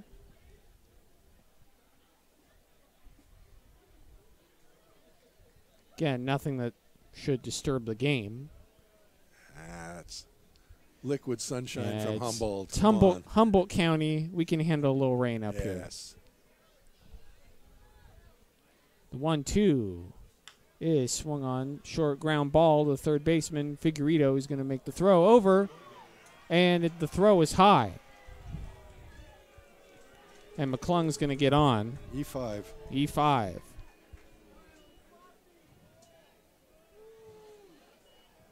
Nice That's effort Chase Larson at third base. My bad. Nice effort by McCarthy Tatum to climb the ladder to get the ball and then try and apply the tag to McClung as he went by, but it just couldn't pull it off. So it is an error on the third baseman, Larson. First error of the game for the Crabs. That'll bring up Jose Toledo.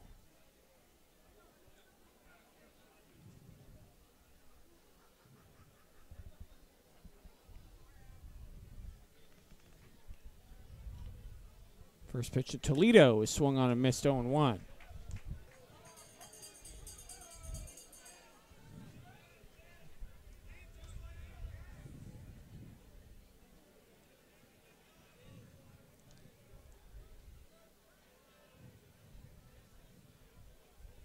The 1 to Toledo is high. Catcher throws back to first, but the runner's back safely. Counts 1-1 with 1 out. Here in the top of the 6th.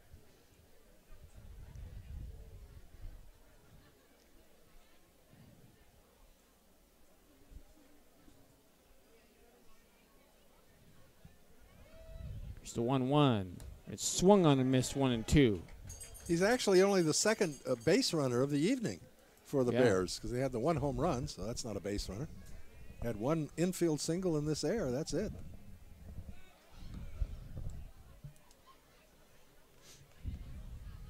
The 1-2.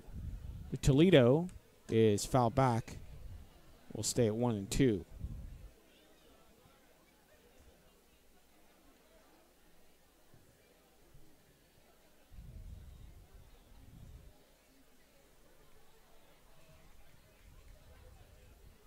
Runner at first, 1-2, 1 out.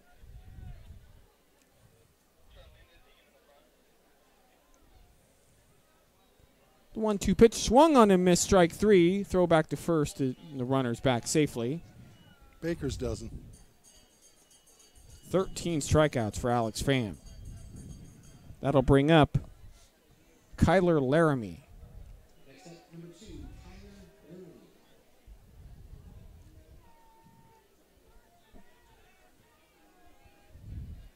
Laramie's 0 for 2.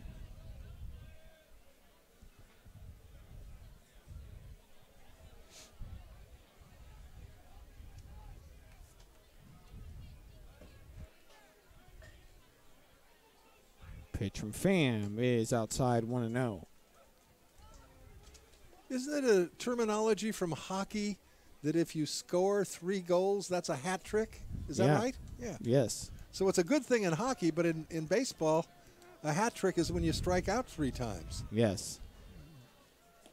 Still 1-0 pitch is low, 2-0. Laramie comes to the bat having already struck out twice, so he's going for an unenviable hat trick. And you don't want what's called the golden sombrero. That's 4 of them, huh? Yeah. 4 strikeouts. 2-0 pitch is swung on and fouled back, 2-1.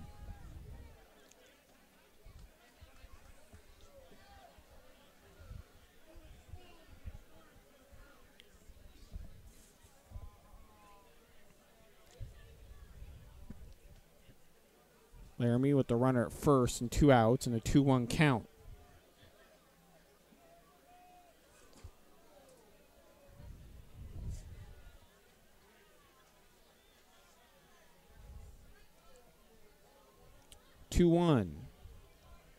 Is swung on a miss at a high fastball, 2-2. That was the blue dart. Ooh. That was. They talk about the high hard one. We just saw one. Oh, yeah. Deuce is wild. 2 balls, 2 strikes, 2 outs. And number 2 at the plate as the pitch is swung on and fouled back. And we'll stay 2-2. Now, when a batter has a swing like Laramie, they sometimes say he was going for the downs. You heard that phrase, going for the downs? Yes. What the heck does it mean? Going for the downs. What is going for the downs? Downtown? What's downs? Football, you go for downs. Football. Go for first downs. Yeah. What does it mean? I don't know.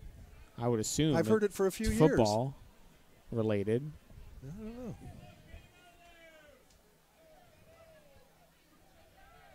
2-2 is swung on and missed, strike 3.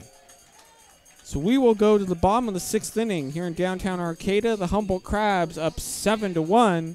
You're listening to Humboldt Crabs Baseball on KGOE 1480, Arcata, Eureka.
Welcome back to the ballpark.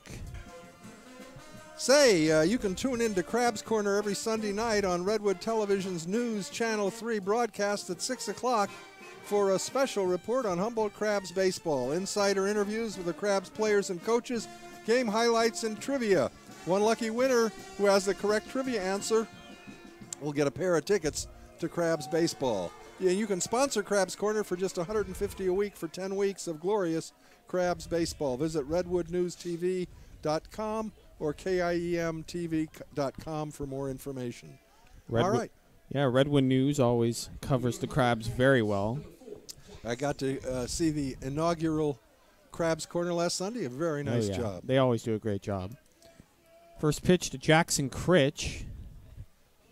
Ridge Hutcheby is still in the game for the Valley Bears. And of course, the Valley Bears only have one more player on the bench.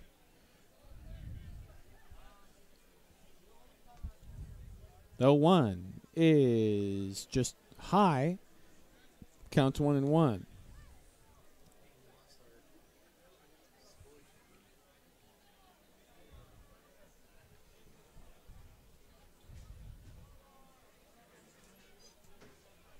The 1-1 is in the dirt. 2-1. Jackson Critch. Bronson Grubbs waiting on deck for the Crabs. Crabs leading 7-1 here in the bottom of the 6th.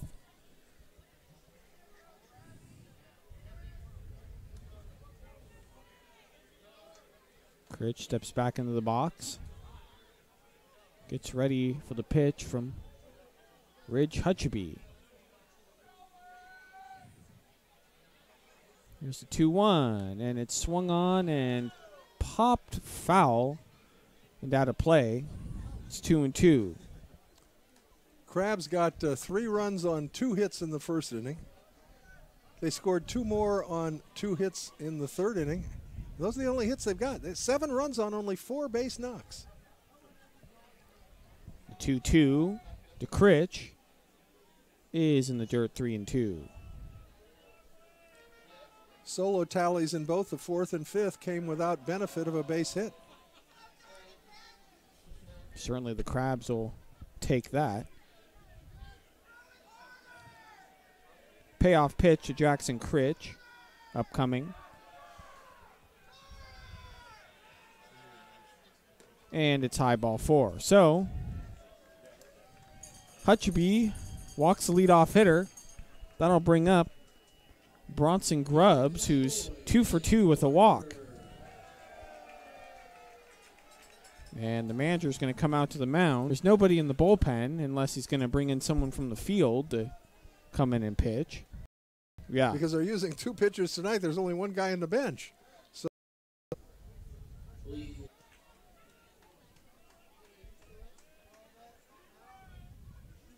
here's the pitch, and it's in the dirt, 1-0. And the catcher's going to come out to Ridge Hutcheby. And if the mercy rule, I don't think it's in effect tonight. We usually they would have told us. Yeah, we okay. usually get informed tonight. Be invoked tomorrow. The availability.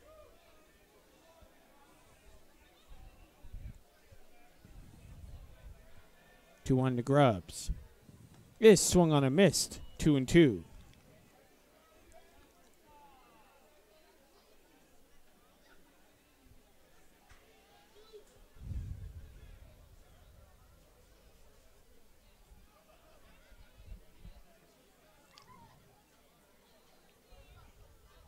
Two pitch to Bronson Grubbs is swung on and lifted into foul territory in right field, and that's going to drop for a foul ball. You know, when you go to look at YouTube and to check out the Crabs games, they have games, other games that are that you can watch the entire game. And one of the teams they show is a team we're going to be playing later this summer on the road. The San Luis Obispo Blues. Yes. And there's a Blues game that you can check out our coming opponent. Yeah. Nice to do some advanced scouting.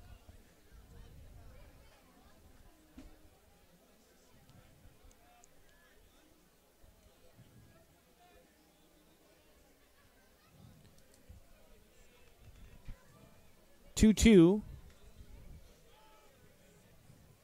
Grubbs. Is swung on and lined into left field, but it's going to be foul into the play area.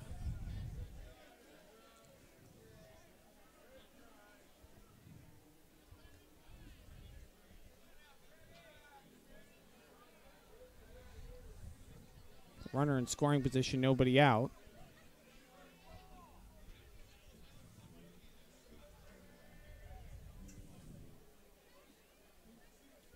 Two is swung on and popped up right behind home plate, and the catcher's going to make the catch for the first out. Got jammed on that pitch. Yeah. Hit him on the hands, and little pop-up at home plate.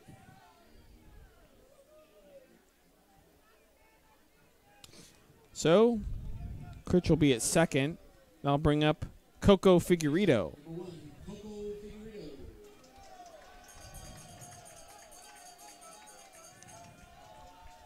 Figueredo, the leader on the Crabs in walks. Although, coming into this game, he does not have a great batting average. He's only hitting 143. He does have a 400 on-base percentage. First pitch to Figueredo's off the catcher's glove, and that'll allow Critch to go to third. So what do you think? Is a wild pitch or a pass ball? Pass ball, I think. Yeah.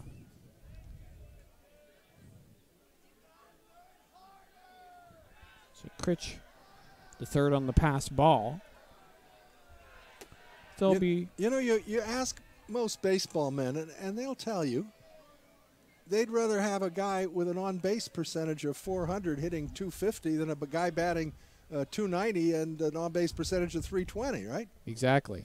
And the great exponent of that, the guy who has an incredible on-base percentage year after year, is Brandon Belt. Oh, yeah. And Brandon Belt can hit 250 and be 370 on-base percentage. Of course, now he's hitting a lot better than that and an on-base percentage near 400. Yeah, the 2-0 to Figueredo is outside 3-0. So Coco's doing his job. If he's got an on-base percentage of 400, I don't care if he's hitting 170. You got a guy batting in the second slot in the lineup, getting on base that often? Yeah, sign him up. Reminds me of the line in Moneyball. Just get on base. Yeah, just get on base. The 3-0 is inside ball 4, and Coco He did. Figueredo adds to his walk tally. It'll be first and third with one out, and that'll bring up Connor Blair. And that's going to be it. Manager's coming to the mound. So we are going to have someone coming from the field, I think, to pitch. I believe he's making the change. There's nobody in the bullpen. Yeah, that's it for the pitcher. The manager's taking the ball. So who's going to come in from where? We got a guy. That's it. Well. Okay, it's the last. It's That's the last one, It's yeah. the looks like it's the number 22's the designated hitter, Orion okay. Ellis. So there will be no more DH in effect for the Valley Bears. Seekers keep chains a lot over at the Souvenir Stadium. So let me put that on our scorecard here. Orion is spelled O-R-I-A-N. And Ellis, Orion Ellis. And you can hear a little bit of the Crabgrass Band in the background as Orion takes his warm-up pitches, and one comes all the way to the backstop.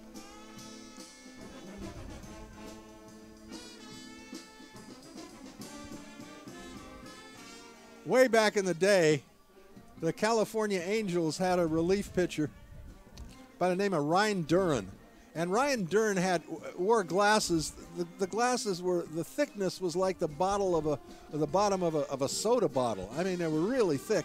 And Ryan threw about 2,000 miles per hour. I mean, his fastball was unbelievable. So when he'd come in from the bullpen, he did this automatically. The first warm-up pitch he'd take would be sailing to the backstop. He did not want the batters digging in. And when Ryan Duran was on the mound, not many of them did.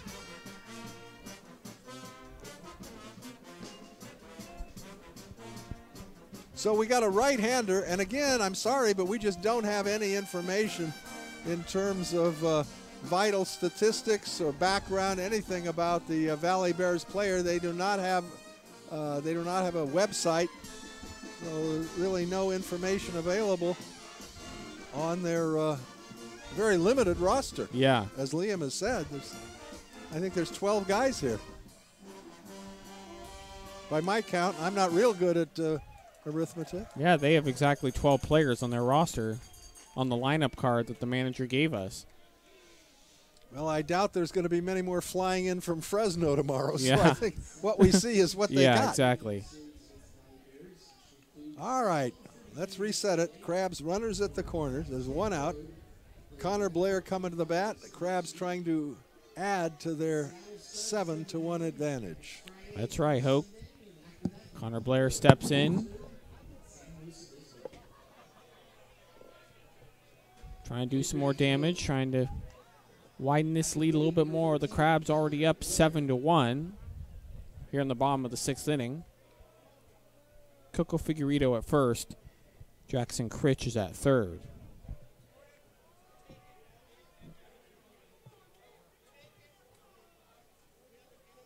Here's the pitch, and it's in the dirt for ball one. No movement by the base runners.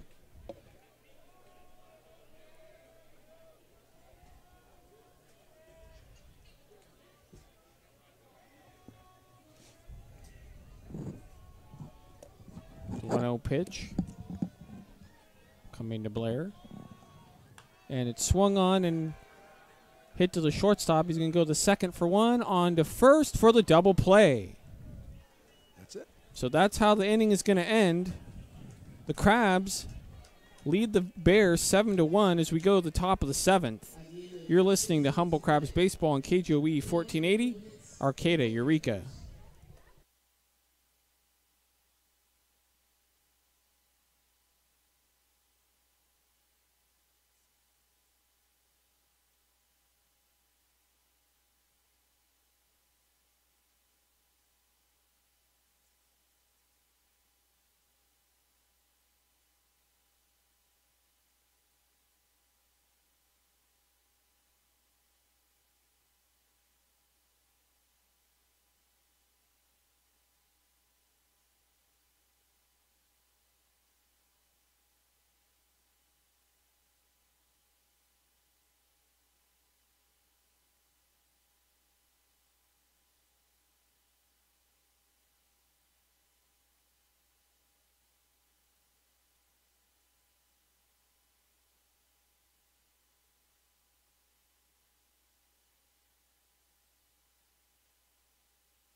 Welcome back to the ballpark. And now here to call the rest of the action, the best in summer collegiate baseball, Hoke Holcomb. I think you're talking about the Crabs, not Oak Holcomb, but thank you. We're heading into the top of the 7th inning, and Alex Pham has fanned 14 batters. 14 batters in 6 innings. He's got to be zeroing in on a Crabs strikeout record for one game. He'll be facing the middle of the Valley Bears order. Cody Fierro, the cleanup hitter, followed by Cade Ford and Elijah Holguin.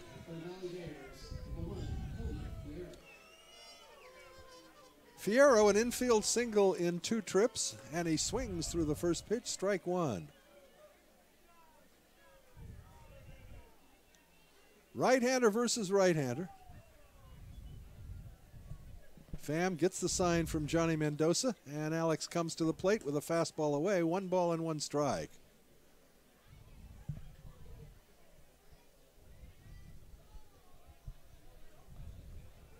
One and one the count to Fierro, leading off the 7th inning for the Bears. And now a little conference between Johnny Mendoza and Alex Pham. I want to make sure they're on the same page. The outfield has had absolutely nothing to do in the first 6 innings of this ball game. The only thing they did was they The only ball hit to the outfield went over the fence, so all he had to do was look up and watch it go over the fence. But no base hits have gone to the outfield. No fly balls to the outfield. I mean, they could just sit out there and make themselves tuna sandwiches, have a picnic. All right. Now we're ready. A ball and a strike to Cody Fierro. Pham set, the pitch. Fastball in there for a call, strike 3. And Fierro didn't like the call. The scoreboard showed 1-1, but it was actually 1-2. So that was the 15th strikeout of the ball game for Alex Pham. Here's Cade Ford. Ford went down looking in the second inning, went down swinging in the fourth. And he takes a fastball for a called strike 1. Pham is not wasting any time. He had thrown 87 pitches going into the start of this inning. The 0-1 pitch. Just a bit low, a ball and a strike.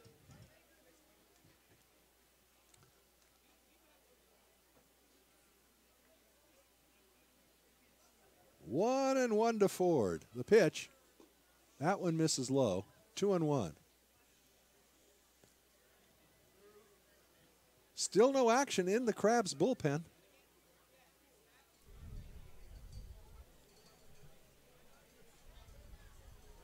The 2-1. He steps out of the batter's box, and it was a pitch or no pitch. I think he's showing 2-1. No pitch, I guess. He accorded time. Usually they put their hands up, but the umpire didn't give us a signal there. Here's the 2-1 pitch. High fly ball into short right field. Ooh, a little further than I thought. Backing up on it is the right fielder, Blair, and he drops the ball. I don't think he even touched it. He didn't touch it at all. He completely missed it. He must have lost it in the lights. I was about to mark down on my scorecard 9, but that would be, I guess, a double if he didn't touch it. Yeah, I didn't see him touch it. So a gift double as the right fielder, Connor Blair, simply lost the ball in the lights. It was not a particularly difficult play, so that has to account for it. Connor just couldn't see the ball. That'll happen. Runner at second now, one down. Here is Elijah Holguin. He is the only Valley Bear who has not struck out tonight. He has twice grounded out short to first. And he takes a pitch at the knees for a called strike 1.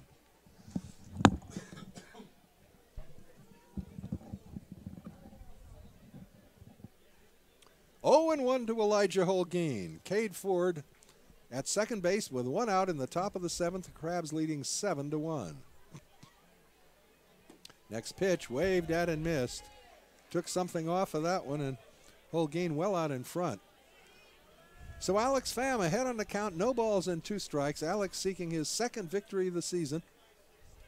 He won the opening night contest against the Corvallis Knights, you may recall. At the belt, Pham a glance back at second. The 0-2 pitch. Curveball, it's laced into center field. That's going to be in there for a base hit. Rounding third is Ford. He's going to stop there. Trailing by 6 runs, the last thing they want is to have a runner thrown out at the plate. So a solid single by Holguin. The Bears now with runners at the corners and 1 out. And that'll bring up Cesar Ortega Jr. The Bears catcher has struck out and grounded out short to first. So a gift double and a solid single, and the Bears now with runners at the corners and 1 away. Ortega, left-handed hitter.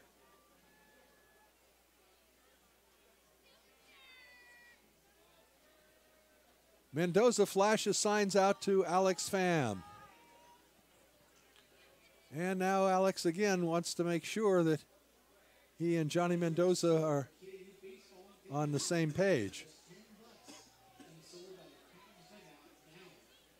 Third base coach, manager Ortega, now a word with his son,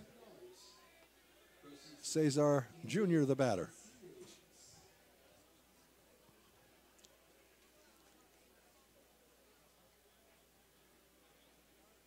Pham at the set.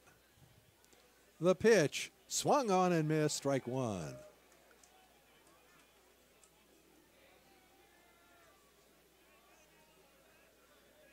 Oh, and 1 to Ortega Jr. The Valley Bears trying to fight their way back into this one. The next pitch waved at and missed, strike two. Pham has been ahead on the count all night long. He has not walked a batter. Not a one.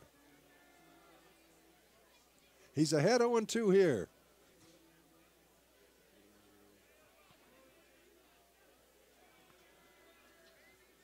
Pham back foot on the rubber. Runners take their leads at first and third. Pham comes to the rest. And the 0-2. Fouled off to the left and out of play.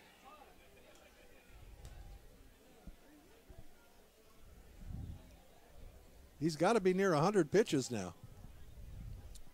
He is at 102 pitches. All right. From the set, the 0-2. Inside, backs him off the plate. A ball and 2 strikes.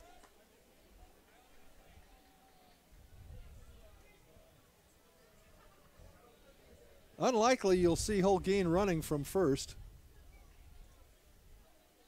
Again, they got 6 runs to make up. The next pitch, ground ball to the third baseman. He's got it. He goes to second for 1. That's all they're going to get. Throw to first is in time. Oh, my goodness. What a fine around the horn double play. I didn't think they had a chance to get the batter at first base.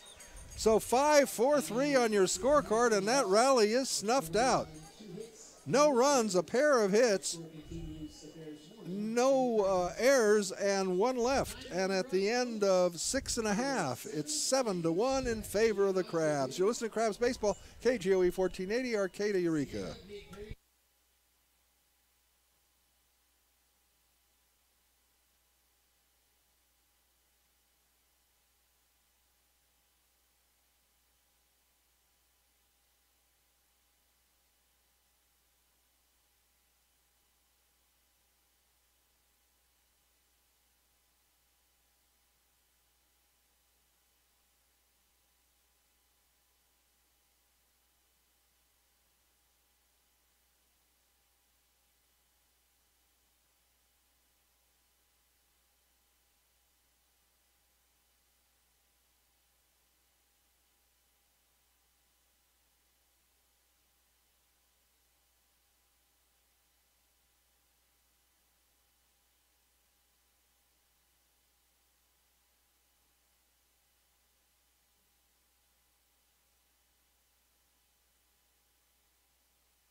All right.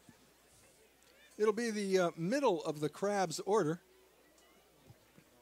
to face Orion Ellis, the third hurler employed by the Valley Bears in this ball game. Crabs started off hot. 3 runs in the first, a pair more in the third. The Bears tallied 1 in the top of the fourth on a solo home run. That's their only run of the ball game. Crabs got 1 in the bottom of the fourth and added 1 in the bottom of the fifth. So as we move into the bottom of the 7th inning, the Crabs leading by a 7-1 count. McCarthy Tatum 0 for 1 officially. He was on as a result of an error in his last at bat and came around to score. Prior to that, he had driven in a pair of runs, 1 in the first and 1 in the third, both on sacrifice flies. And the right-handed pitcher, Orion Ellis, throws a fastball wide, 1-0 to McCarthy Tatum.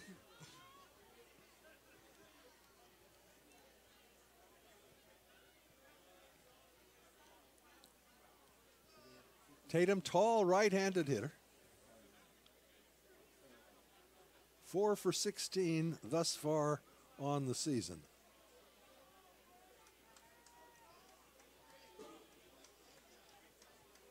The 1-0.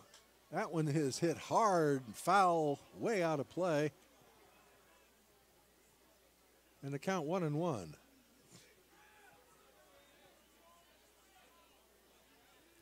One and one to Tatum. Left fielder's about as deep as I've seen him in this ball game. That pitch is inside. 2-1.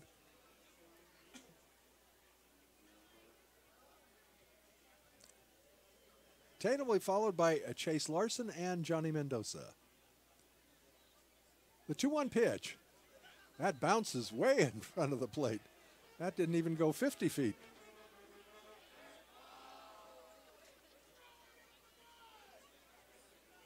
You cannot get a strike by bouncing the ball and having it come over at the knees. However, you can be hit by a pitch. A ball that could bounce 50 feet from the plate and strike you, you take your base.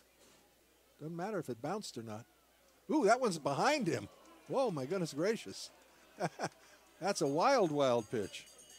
Actually, it's not a wild pitch because there's no advance by a runner, but it's a wild pitch, and now he's hustling to second base, and let's see if they're going to let him do that.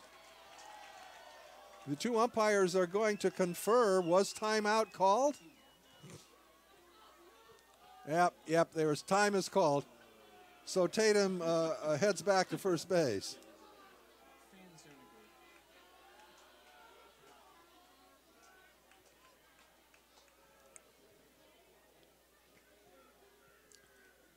So Tatum on at first, heads up. He didn't know time had been called, but he saw that they weren't paying him any mind, and he streaked to second base only to be told to go back by the umps. Here's Chase Larson. Chase 0 for 3 on the evening. Ball bounces in the dirt, and going to second base on the wild pitch is McCarthy Tatum.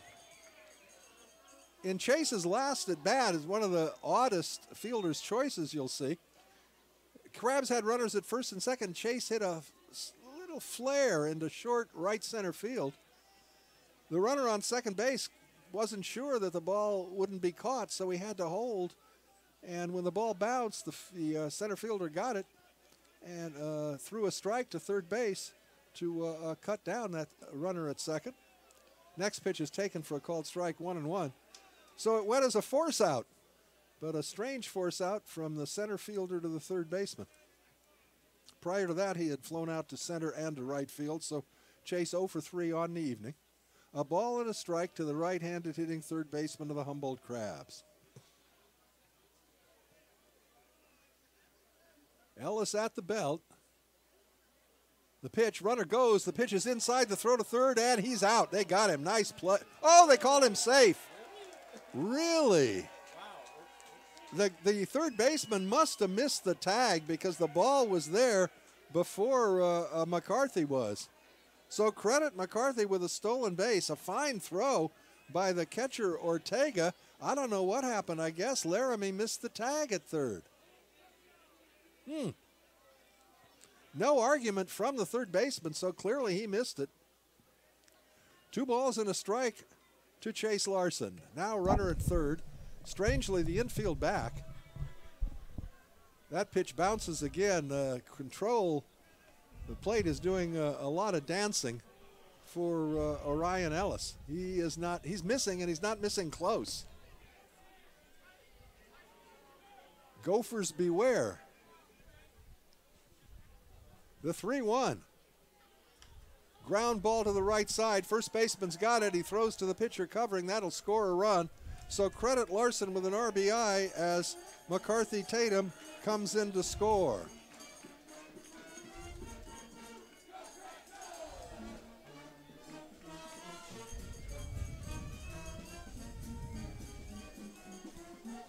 Base is empty, 1 out. A run in to make it 8-1, and that will bring up Johnny Mendoza.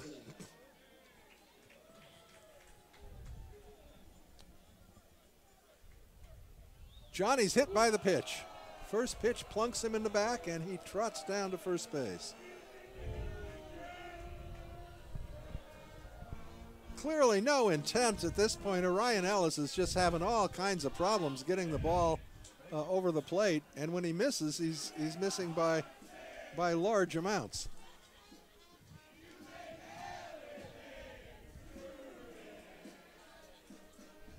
Wesley Gibson coming to the bat with a runner on at first now and one down. Crabs comfortably ahead here in the home half of the seventh, 8-1. Next up, number 14, Wesley Gibson.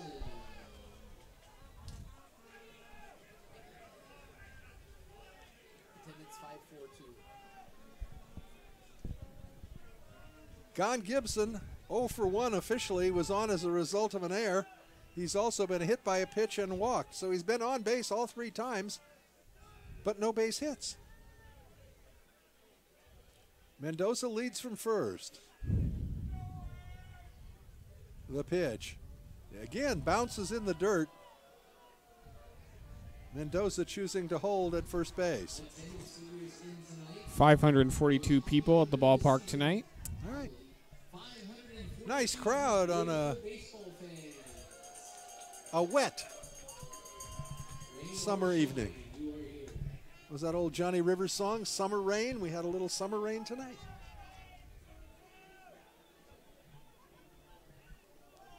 Want to know the count to Wesley Gibson. Mendoza takes his lead at first. Swing and a miss on an off-speed pitch.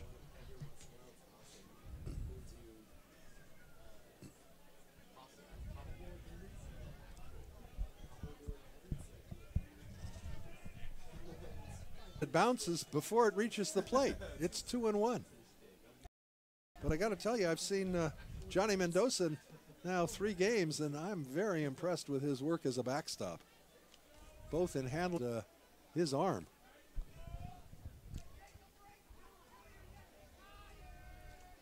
All right. Ellis off the rubber, now back on. Breaking ball inside, throw back to first base. Back is Mendoza in the count, 3-1.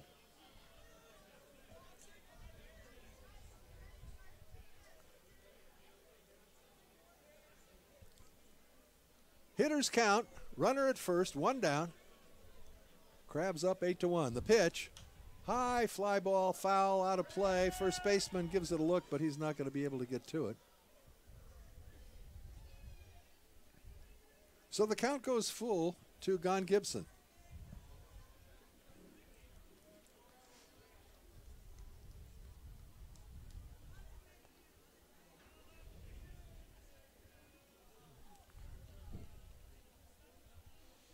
There's only one player that has not seen action for the Valley Bears this evening on their roster.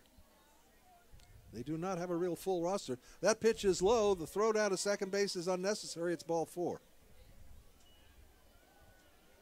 So Wesley Gibson draws a free pass. Mendoza was breaking with the pitch, but he slows down and walks the last few feet to second base. So the Crabs with 2 base runners again, no hits here. Hit by pitch and a walk. The Crabs have plated 1 this inning. This is the 3rd inning in which they have scored a run without benefit of a base hit. Here's Otis Statham. And he's hit by a pitch. Curveball hit him in the fanny. And the umpire's calling time here. I don't know what's going on. They're going to bring the coach out of the Valley Bears. That clearly wasn't intentional, but this guy is not coming close to the plate. So we're going to see what's happening. The bases are now loaded. The 2 managers are now getting together with the umpires. I'm not sure what this is all about. This is interesting.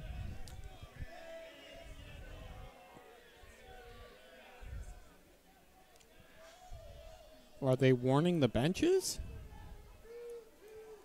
That may be that they're giving a warning to the benches, but I don't think the Crabs believe any of this has been intentional. I don't think it's been intentional. This guy just can't get the ball near the plate. I don't think this is intentional, and I hope the Crabs don't think this is intentional. No, it doesn't make sense. Yeah. So the Crabs will have the bases loaded when we resume, but I'm not sure what's going to happen And here. so now they're, are they, maybe the mound is, the condition of the mound is maybe deteriorated. Maybe that's what they're talking about. Ah, that could be. Well, it looks like, I don't know what the resolution is. But everyone's going back to their dugouts, so we can only assume. I think you're right. He's kicking at the dirt.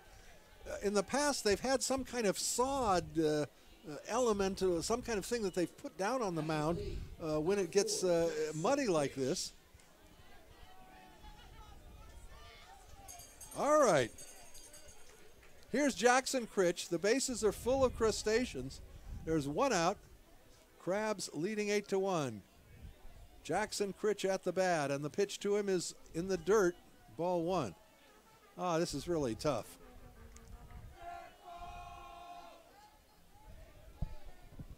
He is kicking out on the mound. That may have something to do with it, but he's just had no success in getting the ball over.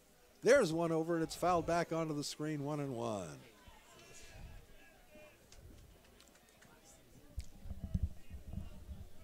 As we've mentioned, it's a little harder to get the ball out of the park on a night like this where the air is that heavy.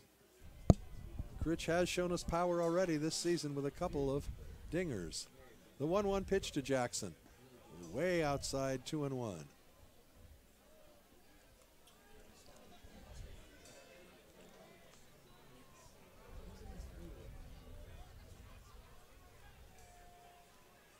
Ellis working from the windup, the 2-1 pitch. High fly ball into right center field. The right fielder, Holguin, is under it, makes the catch, tagging at third and coming in to score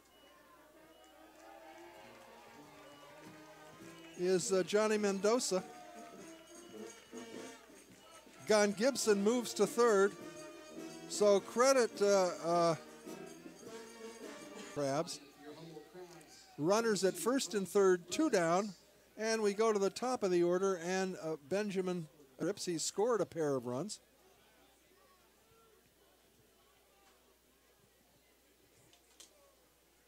Right-hander versus right-hander, Orion Ellis, going to work obviously from the stretch with runners at first and third.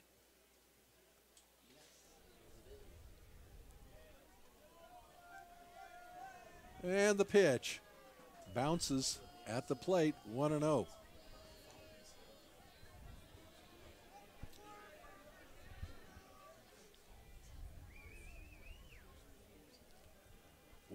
To the Crabs leadoff hitter Bronson Grubbs. Inside, 2-0. Grubbs, the 7th batter to come to the plate for Robin Guyver's Crabbies.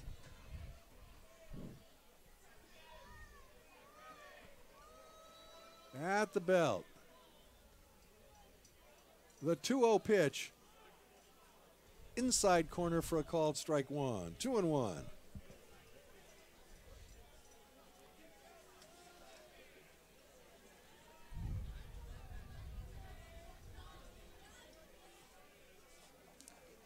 Two and 1 the count to Grubbs. The pitch.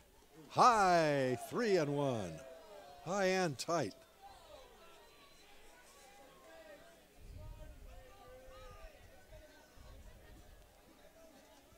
One pitch away from loading him up.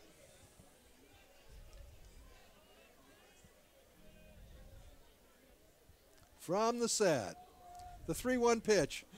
Did it hit him? If it didn't, he is walking to first. I don't know if it was hit by a pitch or not. Anybody see that? I could not tell. We'll call it a base on balls. Yeah. So again, the Crabs have the bases loaded. 2 outs, and here is Coco Figueiredo.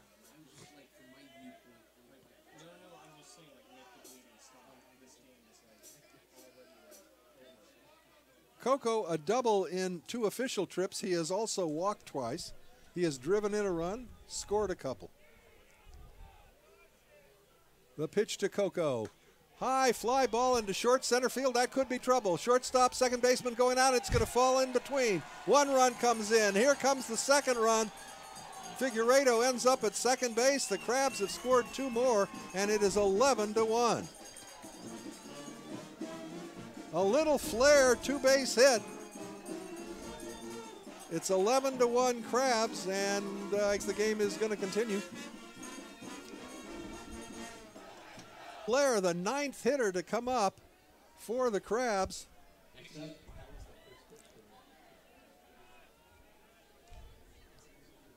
Grubbs at second, Figueredo at,